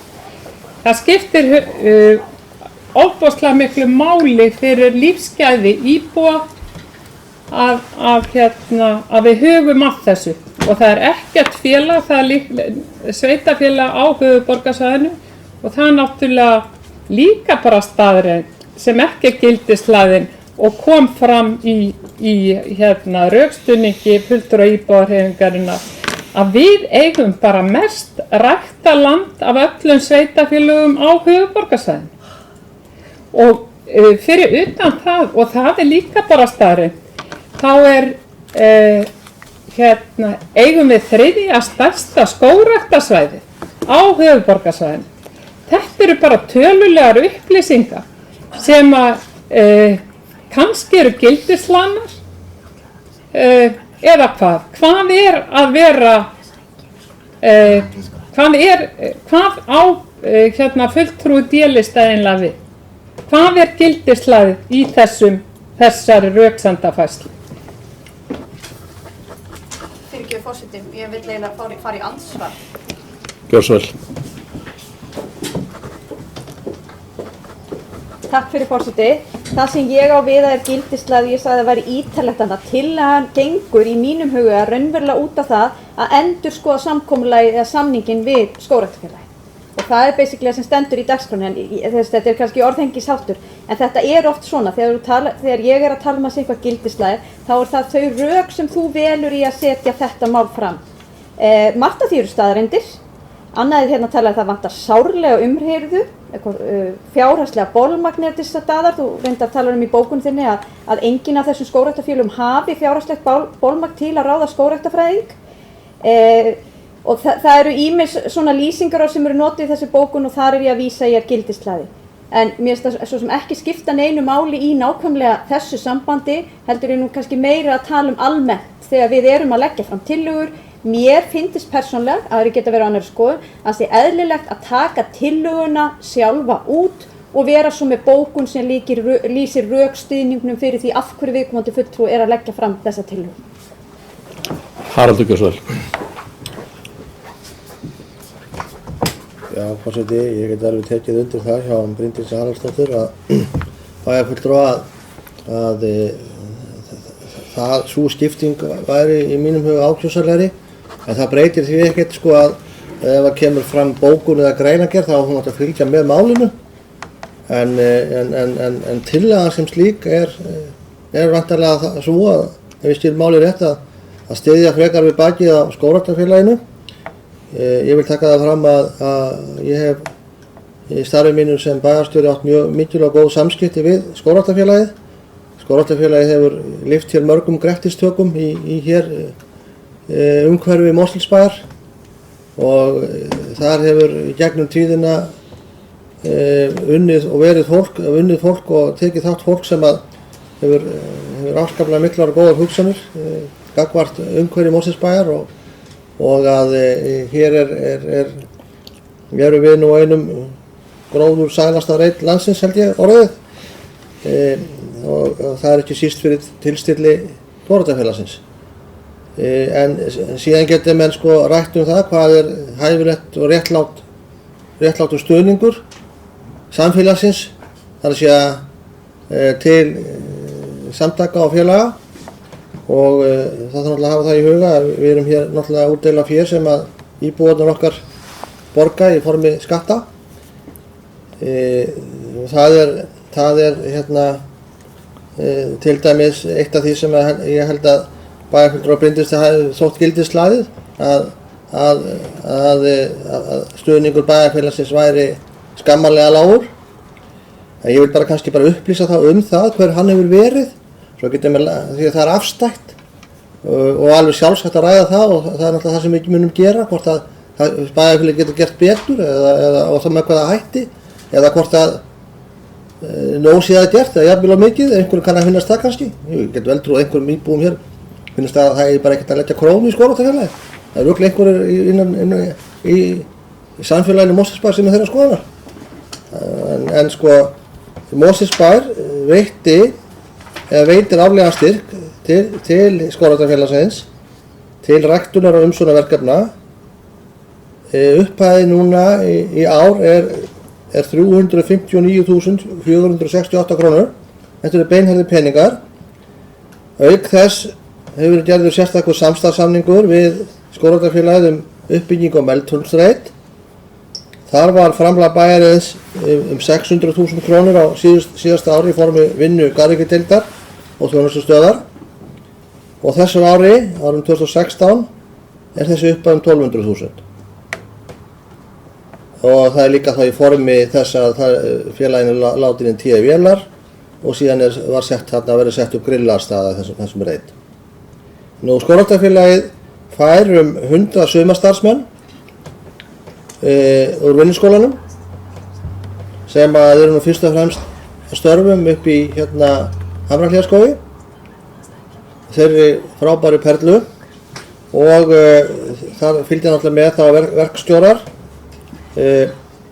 Þetta varir í 2 mánuði og síðan eru einnig 2-3 eldri starfsmenn sem eru hluta úr sumri sem að sveitarfélagið borgar laun og eru hjá Skógræktarfélaginu. Þetta stuðningurinn í dag.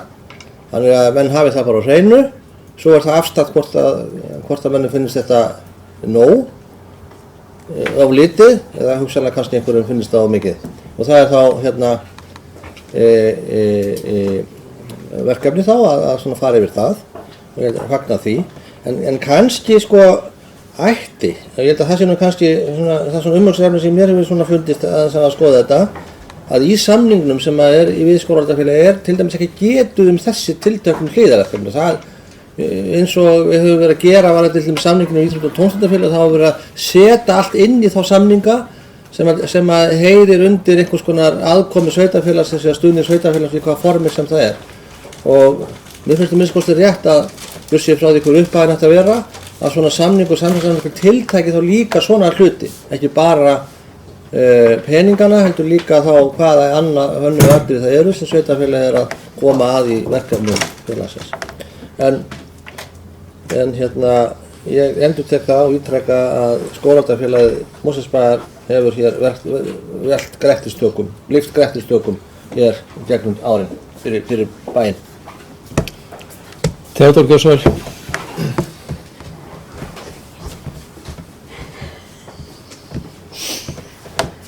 Forseti, þetta sama máli að það kannski á rætur að rekja, ég ætla ekki að fara kannski alveg aftur í, en þetta við byrjuðum að ræða þetta í framhaldi af fundi umhverfisnefndar, opnum fundi og þar var sérlega ánægjulegar kynningar og áhugasamt fólk skógræktina og við hlustuðum á kynningu frá Birni Traustasyni og að þeirri kynningu lokinni og þessar umræðu sem var þar fjármuni og fjármagn til félagsins, þá var ég alveg samfærður þá, gat alveg flutt þessa tillögu eins og Sigrún íbúarhreyfingin flutti það að endurskoða samning okkar við og hvernig við gerum við Skógræktarfélagið og ég bara sé sjálfsagt mál og það var ekki verið einkamál einhvers flokks því að þetta sker nú alla flokka held ég þessi mál. Og þetta talandi gríðarlega stórt eða mjög stórt eins og gagnavera þá teygir skógur sem hér orðið allt og kannski það framtíðar músíktarar sem koma að grisja það svo einhvern tímann en allavega þá er ég á því að við að ræða þessa hluti. Við vorum í bæjarráði bara að reyna að koma því áleiðis að hér yrðu teknar saman upplýsingar stuðning okkar nú þegar við þetta ágæta félag þannig að við getum tekið þá ákvörðun í framhaldinu hvort við viljum eins og kannski bæjarstjórinn nefndi hér halda því óbreyttu eða gera betur. Ég að vísu á þeirri skoðun en ég vil hins vegar hafa allar upplýsingar og það var það sem bæjarráð ræddi, fá upplýsingar hvað við veitum til þessar starfsemi í dag til að geta tekið ákvörðun hvað ætlum við að gera í framhaldinu og dýbri umræðan ekki eða neitt, þannig að ég bara, ég skógræktarmaður allt í einu eftir þennan fína fund umhverfisnefndar. Takk fyrir. Já, ég verður víst að játa það á mig að hafa verið skógræktarmaður lengi og málið mér nokkuð mikið skylt, þannig að ég held að ég láti það nægja sem umsögn þetta mál, en fleiri sem vilja tjá sig. Sigrún Gjörsvæl.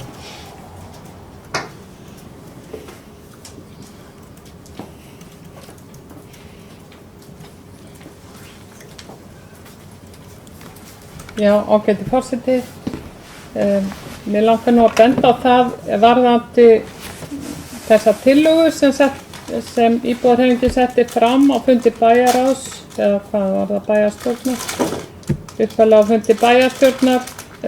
Hún fól í sér að við myndum halda fund með Skógræktarfélaginu til þess að fá svona almennilega innsýn í hvað þau telja brýnt að gera í þessu málum.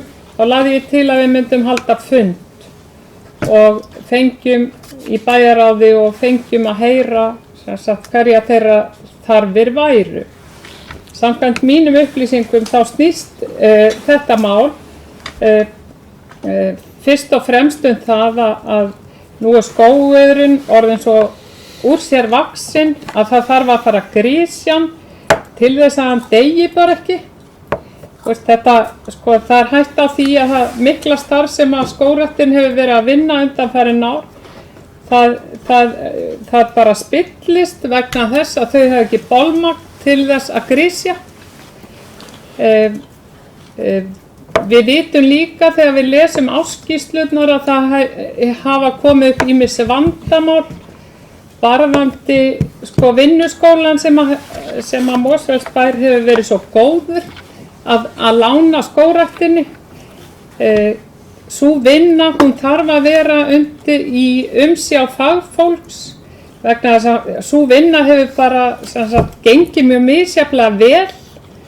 Þegar maður les ársskýrslurnar þá hafa komið þar upp ýmis vandamál og það akkurat það sem að Skógræktin þarf á að halda, það að hafa fjárhagslegt bolmagn til þess að ráða fagfólk í vinnu til þess að sinna þessum útivistarsvæðum sem að þau eru búin að koma hér upp fyrir okkur hin í þessu samfélagi. Og þetta svona út frá mínu sjónarhóli séð þá þetta svona þjónar þetta verkefni almannaheill. Það eykur lífsgæði okkar allra að standa vel að skógræktarmálum og svo framvegis. Þetta bara mjög mikilvægt mál og náttúrulega gott að vita að Mosfellsbær styður hin ýmsu verkefni en það þarf líka til þess að þessi svæði nýti sem skildi þá þarf líka að leggja þar stíga. Og það líka eitt af þessum verkefnum sem að ég veit að Skógræktin hefur verið að láta sig dreyma Og auðvitað þjónar þetta líka, það að leggja stíga náttúrulega mjög mikilvægt í heilsueflandi samfélagi og eitt af þessum þjóðþrifamálum sem að mjög væri dýrmætt fyrir Mosfellsbæ að leggja í, það myndi gera þetta sveitarfélag áhugaverðara og bæta bara lífsgæði íbúana að geta til dæmis að vetrarlagi fara inn í skóg í göngutúrana sína þegar að vindurinn blæs og kynkir niður snjó, að geta fara inn í skóg í göngutúr. Það var alltaf hægt að hugsa sér neitt ásamlegra. Og þess vegna, mér finnst Mosfellsbær, hann setur pening í allslagsverkefni sem þjóna mikið sérhagsmunum. Mosfellsbær að styrkja félag með mjög háum upphæðum sem að í rauninni þjóna sérhagsmunum og þetta verkefni hins vegar þjónar almannahagsmunum og mér finnst að það ætti að setja það mjög framalega í forgangsröðinni. Það eru tveir á mælendaskrá og ég mælist til þess að við förum að stytta þessa umræðu. Þetta mál statt í bæjarráði og ég biðst eiginlega velvirðingar á því að hafa leyft umræðu það yfir höfuð en Haraldur gjör svo vel. Ég skal reyna þá að vera stjórnstóri, ég vildi nú bara bara kommentar á tvennt þá. Fyrsta lagi það að bæjarráð hitti skógræktarfélagið. Það alltaf bæjarráð að ákveða en ég hef nú hitt skógræktarfélagið og starfsmenn þess eða fulltrúa þess mjög oft. Eðli málsins samkvæmt. Ég er framkvæmdastjóri sveitarfélagsins og í vinnu við það og eins og ég sagði mjög góð samskipti við þau. Ég myndi nú hins vegar ráðleggja bæjarráði að fara varlega í það að taka upp þann sið að að hitta, hvort sem það eru félagasamtök, íþróttafélög, einstaklingar, fyrirtæki eða hvað það nú er. Ég held að þá gerði bæjarráð ekki annað, það er ekki að gera upp á milli aðila, það þarf þá að hitta alla. Ég myndi nú frekar mælast til þess að slík undirbúningsvinna, fagleg vinna eins og það, hvað þarf að gresja og hvernig það sé gert, farið fram í þeim fagnefndum sem við höfum í slík verkefni. Það finnst mér vera ágætisverkefni umhverfisnefndar og ef umhverfisnefnd vil hitta skógræktarfélagið þá finnst mér það sjálfsagt. Íþrótta- og tómstundafélagið til dæmis hittir reglulega íþróttafélagið og tómstundafélagið til þess að svona fá frá þeim starfskýrslur og annað. Þannig að mér finnst vettvangurinn vera sá. En ég myndi nú ráðleggja bæjarráði sem framkvæmdastjóri sveitarfélagsins að fara varlega í það að taka upp slíka fundi því að þá endist nú held ég ekki árið í slík verkefni. Hvað varðar að ganga í skóg á veturna, algjörlega sammála því, ég geri það reglulega. Ég geng reglulega á stígum í skógum bæjarins, hvort sem það er í Hamrahlíðarskóg og öðrum skógum og finnst það mjög gott. Og ég tek undir það að það er mikið lífsgæði að fá að geta gert það. Bjarki Kjölsson.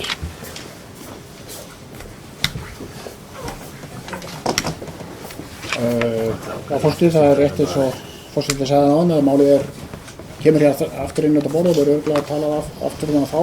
Það eru nokkrir punktar. Talan sem var nefnd á hinn opna fundi umhverfisnefndar, það sem snerist beinharða peninga en eins og kom fram í máli og beinum þóttu það nú heldur lítið á 400.000 krónur í beinum peningum. Það er auðvitað alltaf matsatriði en heildarmyndin er auðvitað fólkin í eins og bæjarstjóri rakti ráðan, það er í samstarfsverkefnum og vinnuframlagi.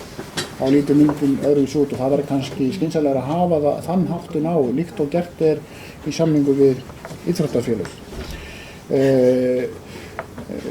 Eitt vildi ég nefna heimsóknir skógræktarfélagsins. Skógræktarfélagið er fulltrúar þess að hafa komið á fund umhverfisnefndar sem er nú sú nefnd sem stendur næst starfi þess. En bara í heildina er þetta bara hægt að fagna þessari umræðu, skoða samstarfi. Þetta er mjög mikilvægt að takist vel með þetta samstarf því að þetta félag sem byrjaði sem áamannafélag og er auðvitað hugsjónur þarna baki, þetta er þannig að starfsemin er orðin það mikil að ásýn sveitarfélagsins breytist við starfið sem hún orðaði þannig. Þess vegna þarf alltaf að skoða svona horfa til framtíðar ef að fara að planta í einhver svæði. Hvernig mun það líta eftir 20 ár þegar trinn verður ofan 5 metra eða það hærri og glemdist þá kannski að gera ráð fyrir göngustíg. Þetta held ég að hafa nú stundum glemst bara á Íslandi yfir höfuð sem ekur á landi, maður sér ekki alltaf tilganginn okkur að vera að planta þarna þessum trjám. Ég er ekki að tala um Mosfellsbæ, ég tek það sérstaklega fram. Okkur að vera að planta fram af við þennan klett og svo komum við 20 ára seinna þá var kletturinn horfinn og komið allir tré í staðinn. Þetta getum við kallað skógræktarstefnu sem er hugtak innan þess að geira og það kannski vantar hér í sveitarfélaginu. Við hefum líka rætt í skipulagsnefndum það sem er kallað grænt skipulag og það getur rímað vel þarna saman. Þetta skógræktarstefna snýst bæðum þar hvar á að planta og hvernig því samstarfi verður háttað milli skógræktarfélagsins og bæjarfélagsins og líka hvar er ekki skynsamlegt að gróðursetja tré. Huga menningarminjum, umhverfinu og gera sér grein fyrir því að þegar verið er að planta trjám þá erum við að breyta landinu til frambúðar. Bryndís. Fyrirgefið forseti, ég bara get ekki orða bundist þegar að tala hér að við séum í deila peningum í sérhagsmuni. Ég er hér kosin af íbúum Mosfellsbæjar til að fara með fjármuni sem að koma úr þeirra vasa og ég tel að við hér inni séum almennt eingöngu að veita fé í lögbundin verkefni eða það sem hagsmunir heildarinnar eru teknir fyrir. Þannig að ég vildi bara gera athugasemd við þessi orð í ræðu fulltrúa íbúarhreyfingarinnar Sigrúnar Pálsdóttur. Theodór Gjörsvel.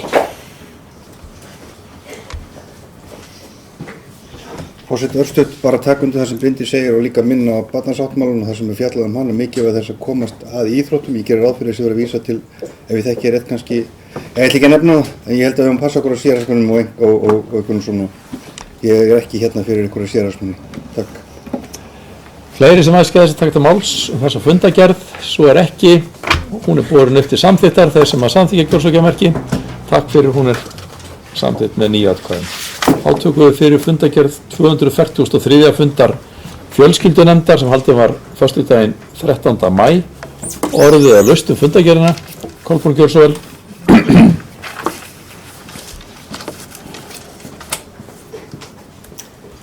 Já, takk forseti. Mig langar til að koma undir ræða mál númer 5, það er þjónustukönnunina. Það sem að þessi könnun hefur farið tvisvar fyrir nefndina og var nú ákveðið að útskýra svona kannski á blaði það sem mun fara fram og er að fara fram á sviðinu varðandi niðurstöðurnar og það sem að ætlum að gera í framhaldi af þessum ljósið þessar niðurstöðuna úr þessari könnun. Þarna stendur í könnuninni kemur fram að þá að Mosfellsbær sé yfir meðaltali sveitarfélaga þegar þjónusta við fatlað fólk og eldri borgarar annars vegar er þar að finna sóknarfæri. Og það er það sem við viljum gera og í því sambandi hefur ákveðið að gera þjónustukannanir meðal þeirra sem þjónustuna njóta. Og fara betur ofan í kjölinn og skoða hvað við getum gert betur. Það hefur verið framkvæmd könnun á gæðum þjónustu stuðningsfjölskyldna fatlaðra barna í Mosfellsbæ og voru niðurstöður kynntar í mars 2016. Niðurstöður sýndu almenna ánægjum í þjónustuna og samskipti við starfsmenn sviðsins. Nú er í undirbúningi framkvæmd könnunar meðal eldri borgara og er niðurstöðu hennar að vænta í haust. Þess má einnig geta að framkvæmd hefur verið könnun meðal styrkþega fjárhagsaðstoðar og eru svör að berast þessa dagana og verða niðurstöður kynntar fljótlega. Og ég vil í þessu sambandi kannski tengja þetta mál númer 8 í umsókn í styrk í Jafnréttissjóð Íslands og svo umsókn var lögð inn einmitt til að framkvæma hér þessa könnun í þjónustu við aldra fólk. Þannig að fólk hefur tekið við sér og við viljum skoða betur hvað við getum gert til að þjónusta íbúa Mosfellsbæjar enn betur en við gerum. Ég vildi bara vekja athygli á þessu. Takk fyrir. Fleiri sem vilja taka til máls fundagerð fjölskyldunefndar. Ólafur Ingi Gíslason.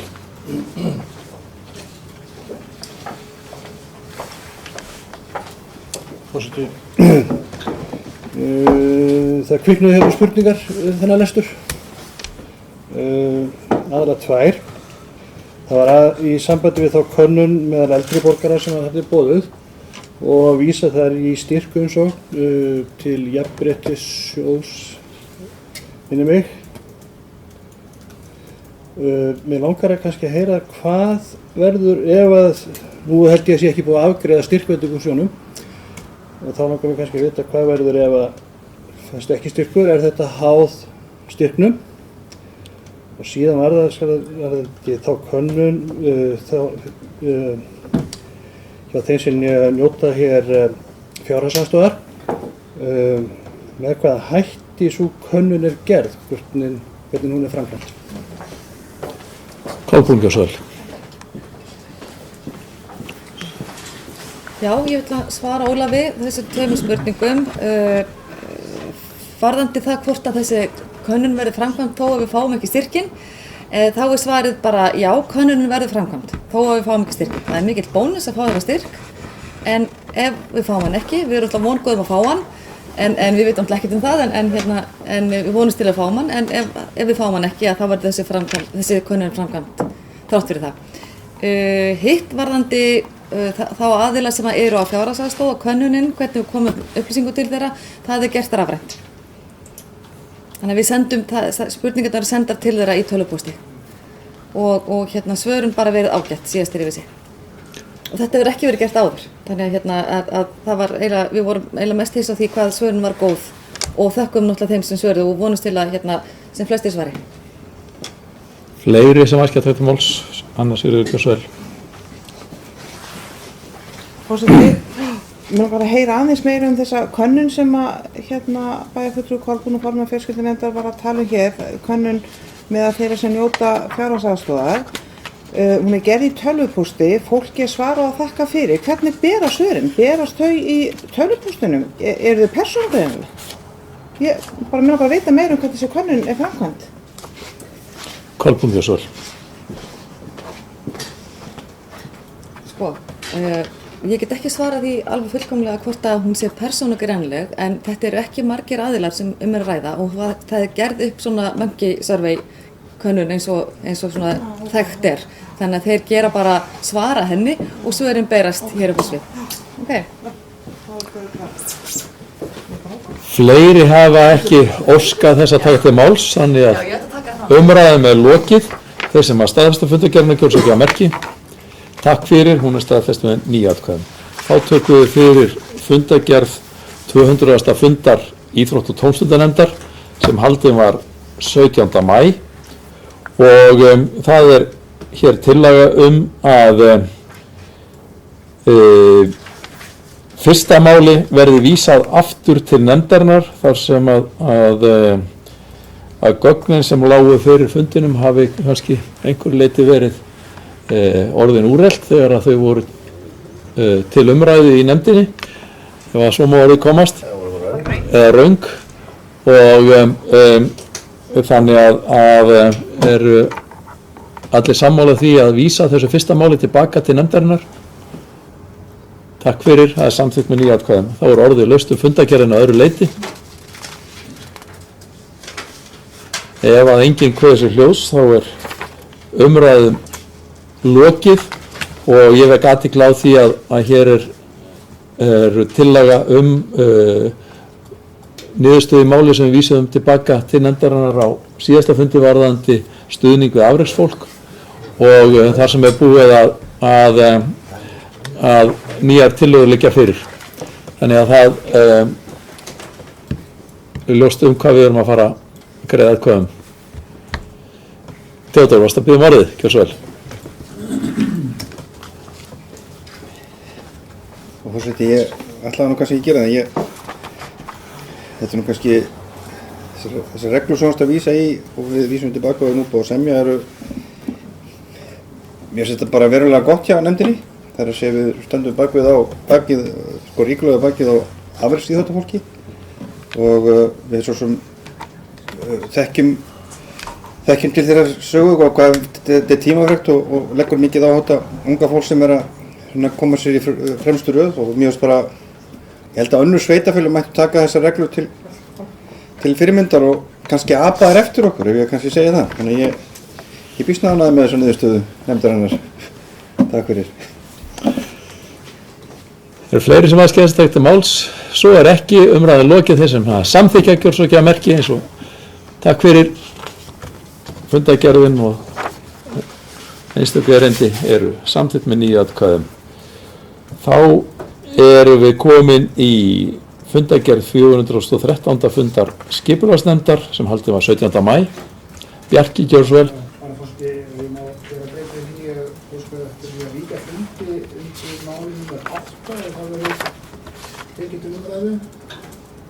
Gera það skipulagsnefnd og ég mun ekki greiða atkvæði það. Þannig það verður greitt atkvæði þá sérstaklega og ef einhver ætlar að biðja að ræða það mál þá að láta vita fyrirfram. Biður að virða það. Orðið er laust fundargerðina. Sigrún, gjörðu svo vel.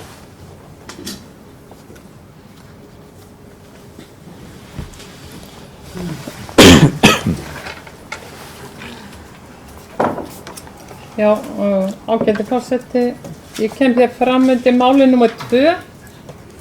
Háholt 13-15 óskum deiliskipulagsbreytingu vegna sjálfsafgreiðslu stöðvar. Og ég verð að viðurkenna það mig rak í rogastans þegar að ég áttaði mig á því að þetta er á lóð Krónunnar.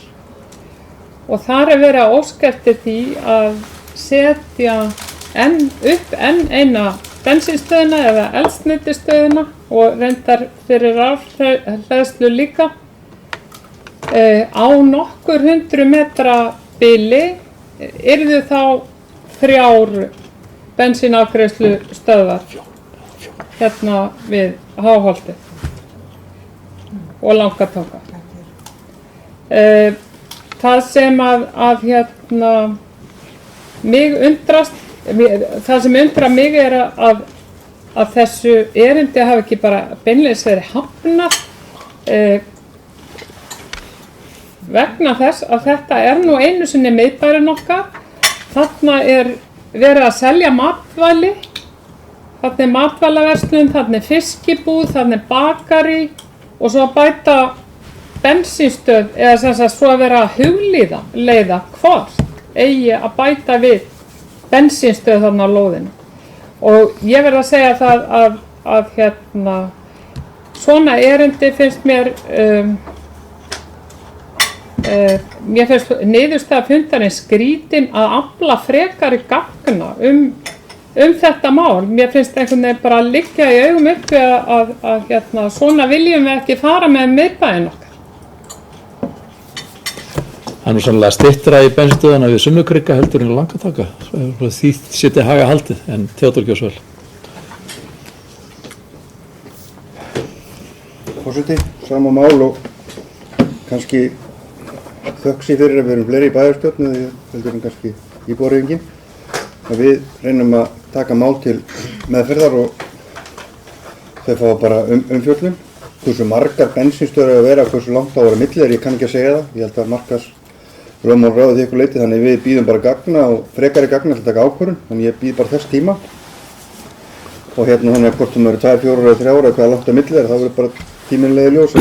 Bara leggja áherslu á það í þessum máli sem á öllum öðrum að þau fái bara rétta meðferð og þeir sem senda erindi fái bara afgreiðslu við erinda sinna. Bara, við neitum ekki bara síðan svona, við höfum bara fólk á hérna rétt á því að fá máli sem tekið fyrir og rætt og niðurstöðu sem byggir á okkur með rökum. Takk, þannig við segjum bara ekki nei. Takk. Bryndís Gjósvel.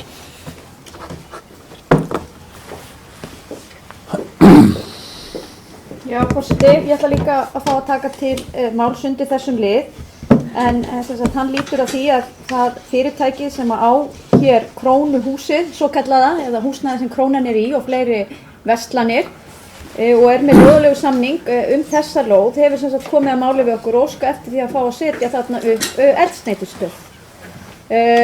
Ég held að sé líka mjög mikilvægur punktur í þessu að þeir eru óska eftir að setja upp rafhleðslustöð og ég get alveg viðurkennt það að ég átti að fund með þessum aðilum hérna fyrst þegar þeir fóru að óska eftir þessu og ég svona velti fyrir mig hvort að þeim þætti ekki nóg að setja bara upp rafhleðslustöð. En það ekki það sem þeir eru óska eftir, þeir vilja líka geta sett öðruvísi eldsneyti á bifreiðar, sem sagt olíu eða bensín eða dísilolíu. Þessir aðilar eru með þessa lóð og þetta í dag eins og við vitum stórt grátt svæði, malbyggað bílastæði. Þannig að mín persónulega skoðun svo að mér finnst ástæða til þess að skoða þetta frekar. Ef væri að ræða það að bæta við eða sem sagt útdeila nýrri lóð fyrir bensínstöð, þá finnst mér mjög líklegt að afstaða mín væri allt önnur. Það alveg rétt að það töluverður fjöldi af bensínstöðum hérna í Mosfellsbæ og á miðbæjarsvæði bæjarins. Það samt alþekkt að bensínstöðvar séu í námunda við aðra verslun og þjónustu og ég held að þetta ágæta fyrirtæki að fara þessa leið og reyndar það ekkert nýtt svo sem að verslanir séu með bensínstöðvar á sínu plani eða í miklu návígi við það og getur verið ákveðið hagræði fyrir viðskiptavina að geta sótt ýmiss konar þjónustu. Og ég vil líka minna á það í þessu sambandi að Samkeppniseftirlitið gaf nú út stóra og ítarlega skýrslu stöðuna á þessu markaði og oft höfum við kvartað yfir því að hér sé mikil fákeppni og hér hafa málum verið þannig háttað að okkur finnst olíuverð alltaf hafa verið hátt og hvert fyrirtækið rekur annan í hækkun, síður í lækkun. En þá bent sérstaklega á það í þeirri skýrslu að sveitarfélögin geti haft mjög mikið vald þegar kemur að þessu. Og þá benda þeir jafnframt á það að það sé góð reynsla af því erlendis frá þar sem að matvöruverslanir hafa komið inn á þennan markað og verið að selja olíu sem sagt í námundu matvöruverslanir. Þannig að ég held að það sé líka eitt sem að við verðum að horfa á í þessu sambandi að vald okkar getur verið mikið hvað þessa hluti varðar.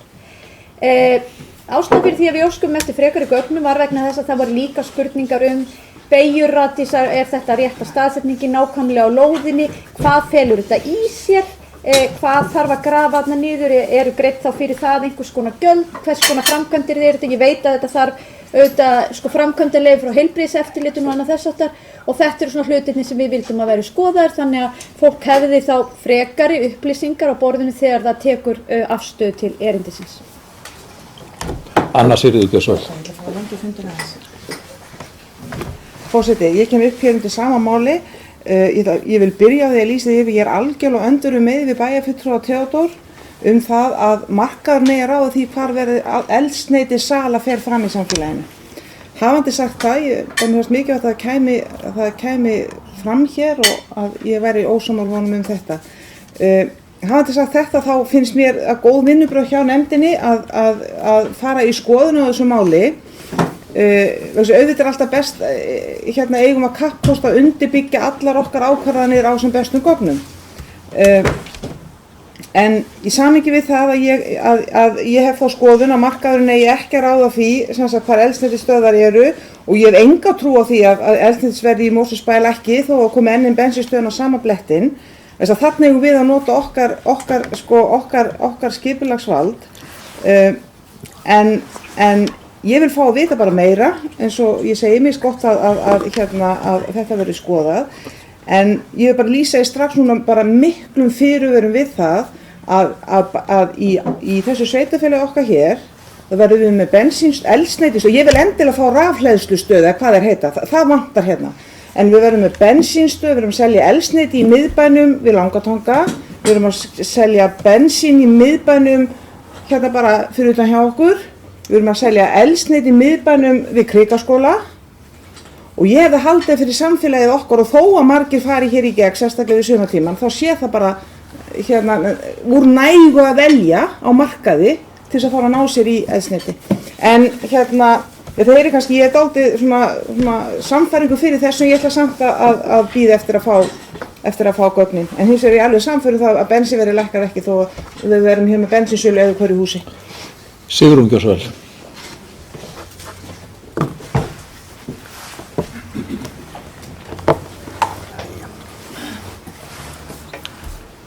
Já, eins og ég sagði áðan ágæti forseti þá eru sum erindi bara einfaldlega þess eðlis að þau fá hraða afgreiðslu.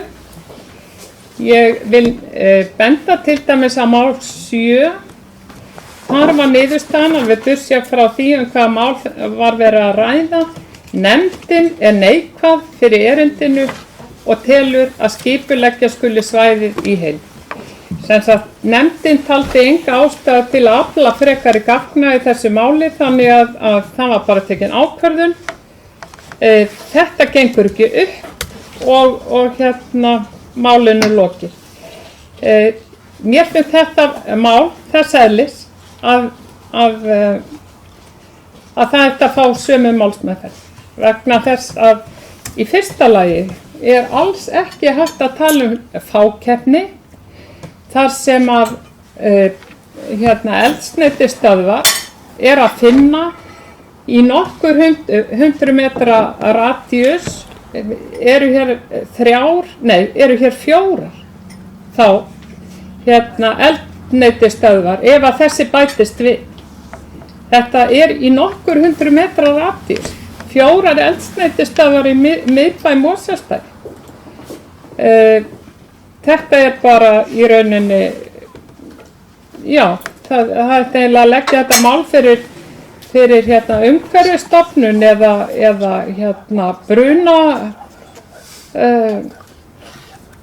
brunavarnaráð eða hvað nú heitir. Af því að þetta er bara einfaldlega of mikið eldsneyti á allt og litlum stað, rétt við byggingar eins og menntaskóla og barnaskóla og hjúkrunarheimili og svo framvegis. Þetta er, já, það var svo sem ekki meira en þetta. En sem sagt, já, býtu, hvað sagði þú aftur, Theodór? eitthvað mjög gáfulegt. Já. Hvaða gríðarlega gáfulega mál var það? Ég held að hann hafi efnislega sagt það bara að þetta fengi málsmeðferð. Í stuttum Já, máli. einmitt, ég var búin að svara með það að þarna tókuðu á ykkur rögg og svöruðu erindi sem að þegar að taka ykkur til fyrirmyndar í þessu máli líka, það var erindi nr. 7. Theodór Gjörsvel. Alltaf þið bæðið. Já, hérna var bara stöttu. Theodór Gjörsvel. Og svo. Það var á undan, búin að biðja orðið á undan. Já, það er kannski einhver breytt og bæðistur að koma undan En Bryndís alltaf. Hérna, þetta er kannski ósambarleg mál sem þú átt að vísa til að 7 sé eitthvað sem er ekki tekin, það er annars konar mál þar sem afstæði tekin og það verður ekki skipulagður hluti af einhverju stærra svæði fyrir einhver, það þarf heildarskipuleggja þannig að þetta er ósambarleg mál að bera saman. En ég held að sjá að ég allavega sé fyrir mér að fjórða bensinstöðun á þessum litla kafla sem við lýsum hérna niður, það er óskum að hún verði til eða orkusala, rafmagn og eldsneyti. Rafmagnu fagnum við öll en ekki eldsneytinu, en ég sé bara fyrir mér allt annan hlut, ég sé bara fyrir mér hroðalega öfluga miðbæ sem að gríðarlega margir vilja vera í, svo ég noti þessi stóru orð. Ég held að það magn af eldsneyti sem verður selt verður ekkert endilega meira eða það verður kannski jafn mikið, en það, ég held að, ég stend við það að ég held að markaðurinn hafa áhrif þarna. Þeir sem bjóða best. Þú fann að draga úr, þú sagði að orð væri ekki svona síðast. Afsækjum, fórseti. Rás.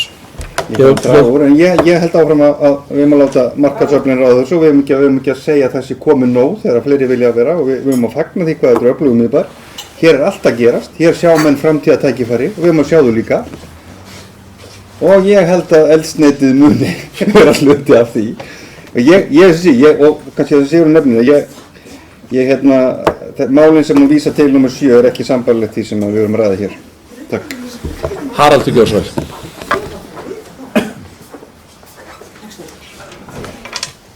Forseti, ég finnst nú ástæða til þess að skora hér á bæjarstjórnarmenn að halda ró sinni yfir þessu bréfi frá þessu fyrirtæki sem hefur óskað eftir að hefja starfsemi til að selja eldsneyti á þessum tiltekna stað. Ég held að það hljóti að vera skylda okkar í svona tilfellum að skoða það mál ofan í kjölinn, hvort að það sé skynsamlegt eða ekki. Ég hef ekki myndað með neina skoðun á því hvort að það sé rétt að selja eldsneyti á þessum stað eða ekki.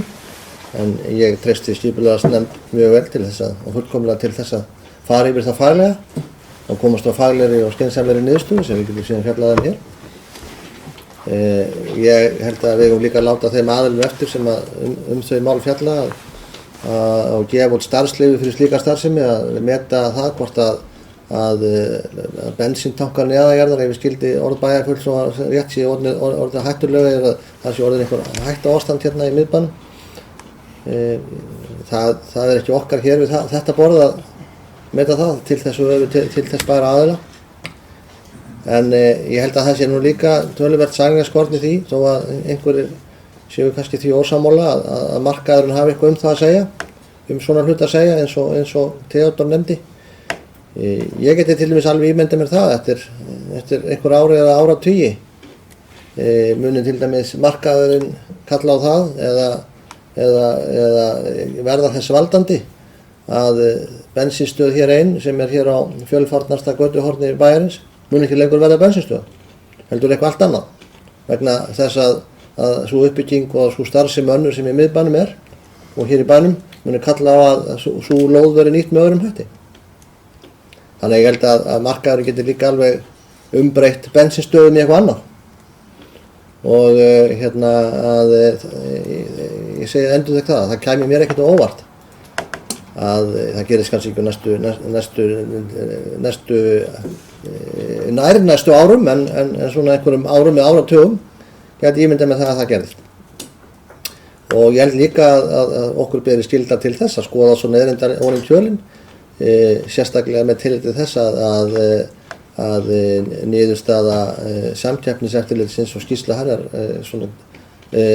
kallar það fram að það þurfi aðilar að njóta jafnréttis þessu. En ég alveg sammála því að það að setja bensínstöð eða bensínafgreiðslu eða eldsneytisafgreiðslu á krónuplani mun örugglega ekki lækka bensínverð í Mosfellsbæ sérstaklega. En aðferðafræði sem þessi gæti hugsanlega leitt til þess að eldsneytisverð lækkaði almennt í landinu. Vegna þess að þarna eru aðilar að sýnist mér að huga annars konar aðferð við að selja það sem að lækkar kostnað og getur þar af leiðandi lækka verð. En við svo sem alltaf geta fullur það, en svona eru nú hlutinir. Það koma nýjar verslanir inn á markaði sem að ýta niður verði og svo framvegis og framvegis. Þannig að þetta, á þess að ég veit nokkuð sérstaklega um þetta, þá getur þetta örugglega eða sjálfsagt orðið þess valdandi líka. En ég ætla svo sem ekkert að fullur það. Bryndís Kjörsvæl.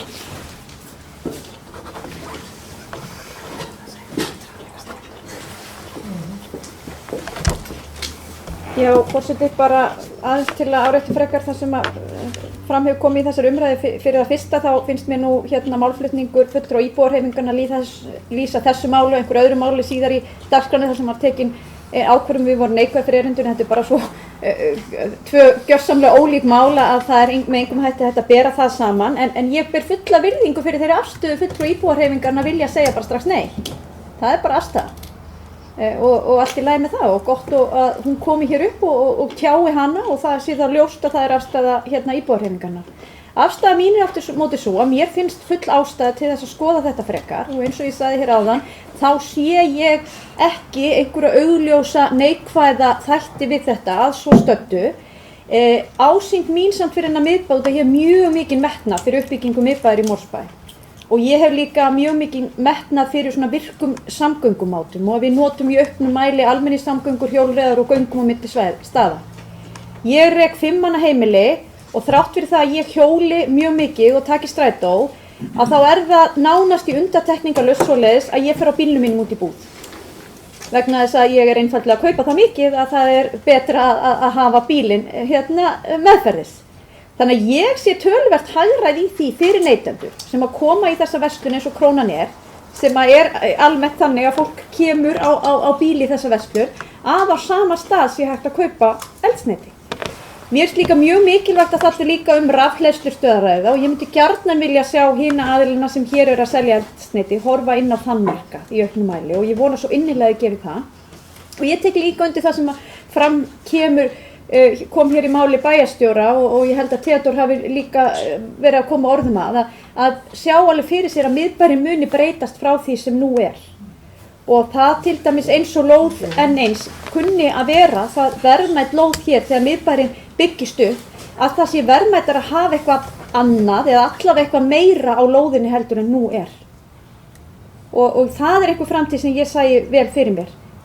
Og þar að leiðandi líka og það sem kemur nú fram í þessari skýrslu samkeppniseftirlitsins að það mjög mikill fjöldi af bensínstöðum og ég held að það muni kannski breytast í auknum mæli og við höfum séð það á síðustu árum færast í auknum mæli á það að vera sjálfsafgreiðslustöðvar sem taka mjög mikið rými og eru oft í tengslum við einhverja annars konar þjónustu. En út af því ég veit að samkeppniseftirlitið var að bjóða það að koma og kynna kjörnum fulltrúum þessa skýrslu að þá finnst mér full ástæða til þess að við tökum því boði og fáum kynningu á því að þetta eitt af þeim sem þeim nefna og hefur gjarnan verið nefnt varðandi eldsneytismarkaðinn því þar eru miklar aðgangshindranir og eitt af því eru auðvitað að fá lóðir til þess að vera með slíka sölu og þar hafa sveitarfélögin að mörgur skiljanlegum ástæðum oft staðið fast á því að vilja ekki fleiri svona stöðvar og það líka alveg skiljanlegt sjónarmið en einhvern veginn held ég að við verðum að horfa á hagsmuni almennings og heildarinnar í þessu og velta öllum þessum sjónarmiðum upp áður en við tökum svo endanlega ákvörðun í málinu. Anna Sigríður Kjörsvæl. Forseti, ég að koma hér upp undir þessu sama máli. Það hefur komið fram hér, ég man ekki alveg hver af fulltrúum sjálfstæðismanna sem að hafa komið hér upp í pontu, nefndi það, en að, og kannski öll, að starfsemi að miðbæjarstarfsemi sem byggðist upp í miðbænum, hún myndi á endanum ýta í burtu bensínstöðum.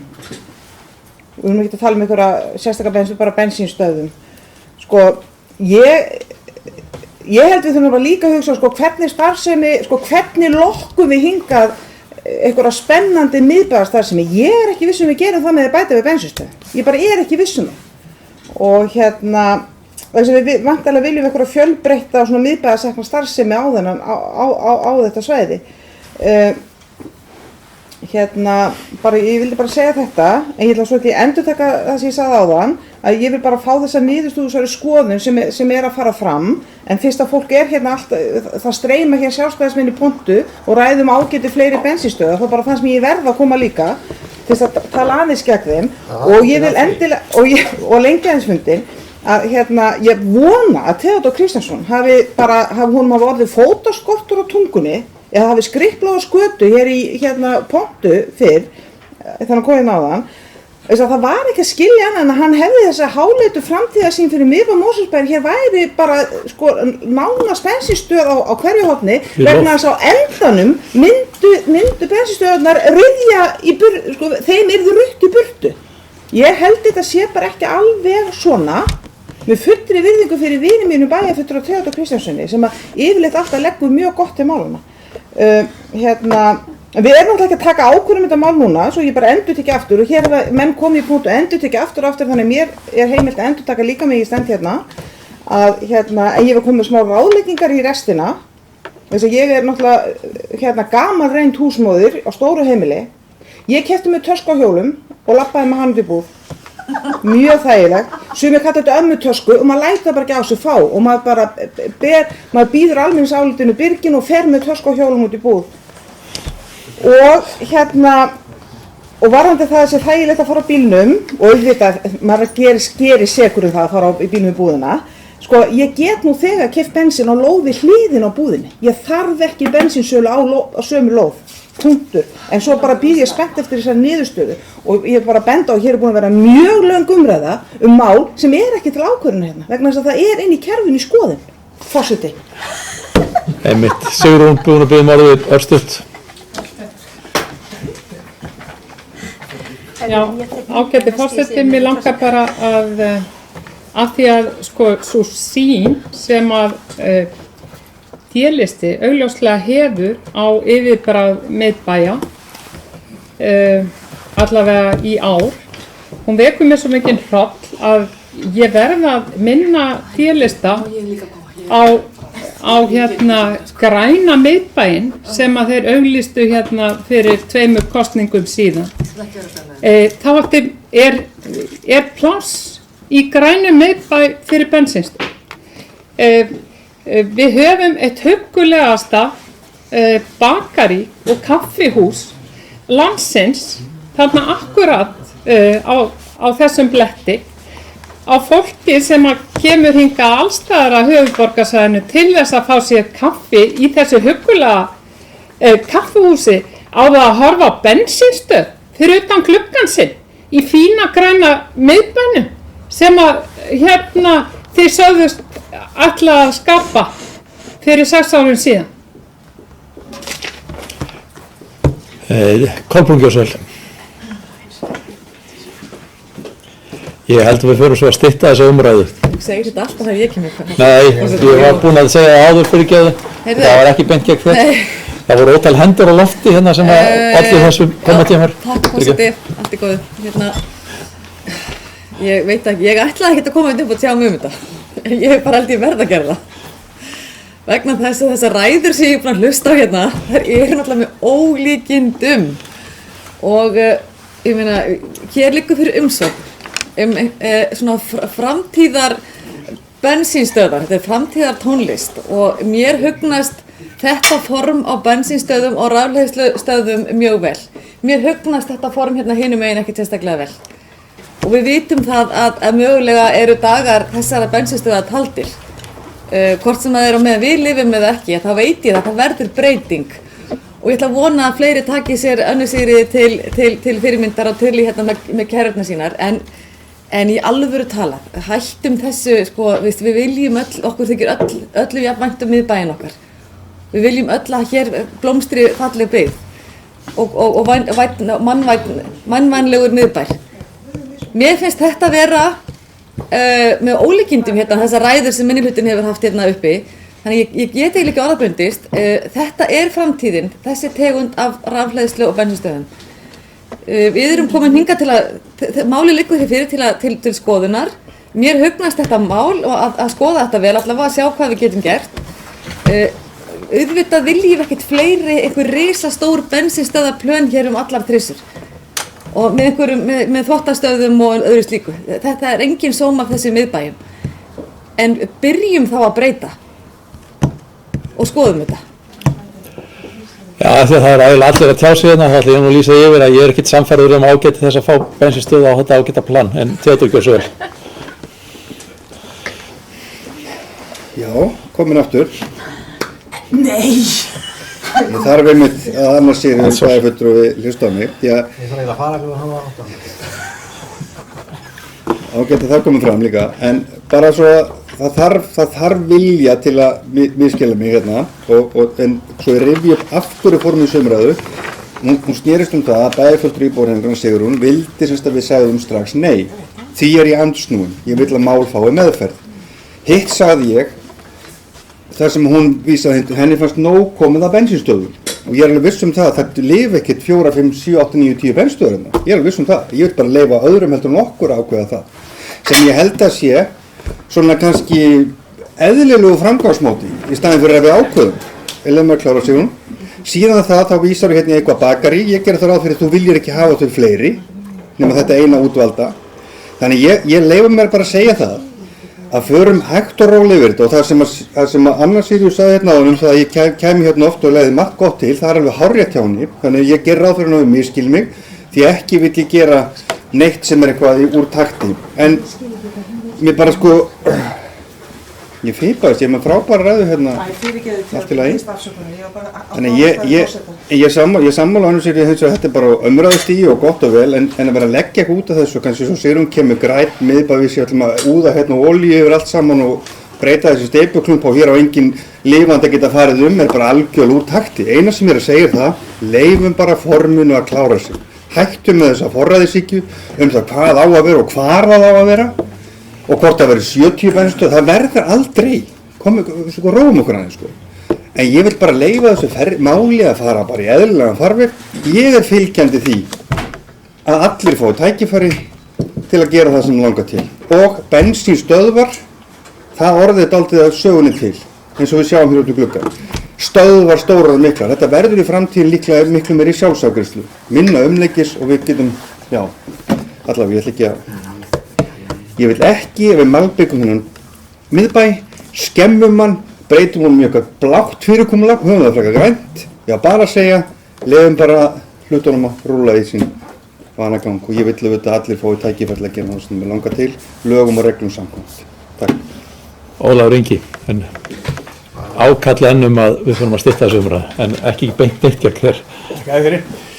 Ég ætlaði nú svo sem ekki að tjá mig þetta mál, en ætlaði ég að lefa þessu formi að vinna sinn, fara í sinn farveg. En hér hafa menn tjásum við af öll eins og ég maður rétt líka um síðustu fundagerð skipulagsnefndar. Ég trúi því ekki að hafa heyrt bæjarfulltrúa og Theodór segja það að við eigum að afhenda skipulagsvandið markað. Ég bara hreinlega trúi því ekki að hann hafi meint eitthvað með þessu. Ég held þetta hljóta hafi verið grín. Þetta er svo gjörsamlega út úr kú. En talandi það, bensinstöðar sem að ryðja burt bensinstöð, ég bara biðja menn að fara hérna á Krónubræðinu og líta yfir götuna, það er fyrrverandi bensinstöð. Hún er enn með allt sitt pláss. Glæsileg, eða hitt og heldur. Sko það sem ég bara svo sagt á núna, ég er alveg til að bíða eftir hérna því umsókn sem kemur þetta mál, en heilbrigð skynsemi segir mér það, að þetta sé tómvitleysa að vera að tróða öllum þessum bensinstöðum, litlum og stórum með sjálfsafgreiðslu og ekki sjálfsafgreiðslu á þetta litla svæði. Og ég get alveg sagt að það mun ekki lækka bensínverð í landinu, ekki frekar en heimsmarkaðsverðið. Fleiri hafa ekki óskað eftir að taka til máls og funda ekki á skipulagsnefndar og því ber ég hana upp, þeir sem að staðfesta funda ekki á skipulagsnefndar og ekki á svo ekki að merki. Já, fyrirgefðu. Ég svo, mér lág svo mikið á að reyna að klára þetta. En það voru öll mál nema 8. mál. Þeir sem að staðfesta öll nema 8. Takk fyrir, það er staðfest með 9 atkvæðum. Þá ber ég upp 8. mál sérstaklega, þeir sem að staðfesta það kjósargjafamerki. Og það færist til bókar að Bjarki situr hjá við afgreiðslu þess máls. Vegna vanhæfis. Tók ekki þátt í afgreiðslu. Já. Já, það þarf að ríkja, það er endurtaka. Það var aldrei tekið til máls, sko. Nei, en við afgreiðslum þetta ríkja. Já, og þá ber ég upp 8. mál, þeir sem að staðfesta. Takk fyrir, hann staðfest með 8 atkvæðum. Og þá má kalla í Bjarka og hann getur komið til fundar hann í. Bjarki!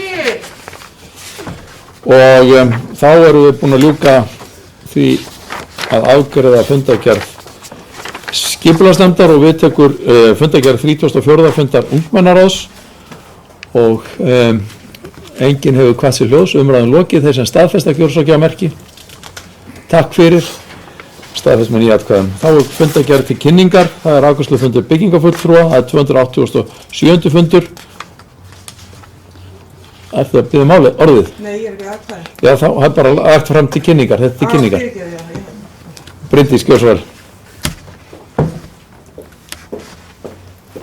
Forseti, mér langar bara að vekja athygli bæjarstjórnar á því miklu umfangi sem er á þessum afgreiðslufundi. Ég held að séu 70 til 80 íbúðir sem þarna er verið að samþykkja. Þegar við svo sem þekkjum og vitum og við erum búin að vera að taka þetta fyrir í skipulaginu en það er mikill gangur í uppbyggingu hér í Mosfellsbæ, bæði í Leirvogstungu og Helgafellshverfi. Takk fyrir þetta. Fleiri hafa ekki hvað sér hljóðs, fundargerðin lögð fram. Við tökum fyrir fundargerð 23. fundar heilbrigðisnefndar sem haldið var 27. apríl, orðuðu lausn fundargerðina. Sigrún, gjör svo vel. Nei. Fleiri hafa ekki óskað að taka til máls. Umræðin lokið, fundargerðin lögð fram og við tökum fyrir fundargerð samstarfsnefnda skíðasvæða höfuðborgarsvæðisins. Það er 352. fundur sem var haldið 27. apríl, orðið er laust. Enginn kveður sér hljóðs, umræðin lokið og fundargerðin lögð fram. Þá er það fundargerð 838. fundar Sambands íslenskra sveitarfélaga, orðið er laust fundargerðina. Enginn kveður sér hljóðs, umræðin lokið og fundargerðin lögð fram. Og að síðustu þá er það fundargerð 243. fundar stjórnar Strætó sem haldið var 29. apríl, orðið er laust fundargerðina. Bryndís, gjör svo vel.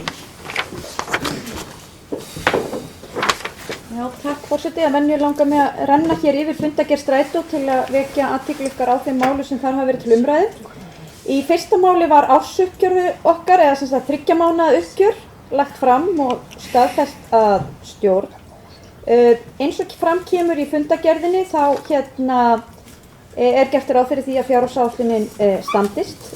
Rekstrarhagræði sem við lögðum á stað með í upphafi, við virðumst vera að ná þeim árangri sem stefnt var á það. Afgangurinn er ívið meiri heldur en áætlanir gerðu ráð fyrir en ég bara bið ykkur að vara samt að horfa of mikið á það því þetta eru eingöngu 3 mánuðir og oft er tekjumyndunni þannig að það, eins og við köllum að hamstra, því að þegar verðhækkun er í marsa þá eru þessi fyrstu mánuðir oft þannig að salan er meiri heldur en kemur svo seinna árunum. Þannig að við skulum horfa varlega á það en góðu fréttirnar eru þá að við virðumst vera að standa áætlun í flestum kostnaðarliðum. Og þó, ég held að það sé nú nefnt í annarri fundargerð, er sérstaklega bent á ferðaþjónustu fatlara og kostnaðin þar hafi farið fram úr áætlunum og það kemur reyndar, það er ekki á þessum fundi, það er örugglega á næsta fundi sem við fáum sérstakt minnisblað stöðuna í þeim málum. Undir liðnum skipulagsmál var verið að fjalla skipuritið, við höfum verið að fjalla það áður og hefur verið til umfjöllunar hjá okkur og kannski stóru fréttina þarna er verið að svona taka saman ferðaþjónustuna sem við kallum akstursþjónustuna hjá Strætó sem er ferðaþjónusta fyrir fatlað fólk og þjónustuverið að það sé allt undir sama hatti og það var bent á það í skýrslu til dæmis framkvæmdaráðsins að það væri æskilegt. Orkuvanir vagnar, ég held að sé ástæða til þess að vekja athygli á þessu máli. Það hefur oft verið í umræðinni hvort að við ættum ekki að skipta út úr þessum dísilvögnum og fara annarkvort í metangas eða rafmagn. Það hafa vissulega verið gerðar tilraunir hjá Strætó með það. Það eru metanvagnar í umferð og svo líka var vetni á einhverjum tímapunkti. við höfum falið framkvæmdastjóra að skoða þetta mál sérstaklega. Ég held að sé mjög mikilvægt að sú skoðun fái víðtæka umræðu þegar eitthvað meira liggur fyrir, ekki bara á vettvangi stjórnar, heldur á vettvangi allra kjörinna fulltrúa. Því það hefur svo oft heyrst út að nú erum við náttúrulega að framleiða sjálf metan, eða Sorpa gerir það og margir hafa verið þeirri skoðunar að það ætti að nýta á strætisvagna. Það kann vel að vera að það gæti verið einhver ástæða fyrir því, en það eru þó líka einhverju ókostir sem kunna vera við það, meðal annars til dæmis að það sé bara eitt framleiðandi af því. Þannig ef einhver kemur upp á það, hvaða áhrif hefur það þá á almenningssamgöngur. En bara vegna þess að í gegnum tíðina þá hefur þetta svo oft verið fleygt svona hínu og þessu fram í þessum efni, þá viljum við bara þetta sé tekið saman í faglegt ferli, öllar upplýsingar afla og það sé farið í svona markvissa umræðu með kjörna fulltrúa á þessu svæði. Þannig að þegar við tökum ákvörðun hvert við förum með þessum efnum að þá ríkir svona almenn sátt það í eigandahópnum. Í lið númer 4 var farið framvindumat vegna tilraunaverkefnis eflingu almenningssamganga og ég nokkuð viss að þessi skýrsla hafi komið fyrir áður hvort það var hér eða í stjórn SSH, þannig ég gerir ráð fyrir því að þið þekkið hana, en ef ekki þá þetta mjög góð lesning þar sem við verðum að leggja þarna mat á hvernig þetta verkefni hefur gengið. Og það mikill árangur sem við höfum náð eftir að við skrifum undir þetta samkomulag við ríkið. Það eru þó mörg sóknartækifæri líka og til þess að auka hlutfall þeirra sem nýta sér almenningssamgöngur þá vantar okkur svolítið upp á með það. Það er reyndar, svo sé líka bent á það, þá hefur verið bent á það hvort að þessar kannanir sem gerðar hafa verið þegar verið að tala hlutfallið, hvort að þær séu alveg áreiðanlegar og hafa verið gerðar með sambærilegum hætti. Þá ég að tala þessi 4% sem var verið vísað í að var og markmiðið var að komast upp í 8% af öllum ferðum á höfuðborgarsvæðinu væru farnar með almenningssamgöngum. Það eru aðrar minni rannsóknir sem benda til þess að hlutfallið hafi hækkað meira heldur en þessi Capacent-könnun. En engu að síður augljós sóknartækifæri þarna og það alveg ljóst að við þurfum að ná ennþá betri árangri hvað þetta varðar. Önnur mál þarna undir voru svona minni háttar. Þá var það ekki fleira sem er á þessum fundi en sjálfsögðu það einhverja spurningar við tilbúin að svara því. Kannski bara smá komment og upplýsing að Akureyrarbær að bjóða út 2-3 vagna og kaupa á þeim og það er fyrirskrifað að þeir skulu vera metanvagnar. Þannig að það vakti athygli mína. Fleiri sem óska eftir að taka til máls. Ef ekki, þá er umræðin lokið og fundargerð lögð fram. Fleira liggur ekki fyrir þessu fundi. Ég þakka fundarsetuna og segi fundi slitið. Og slokka.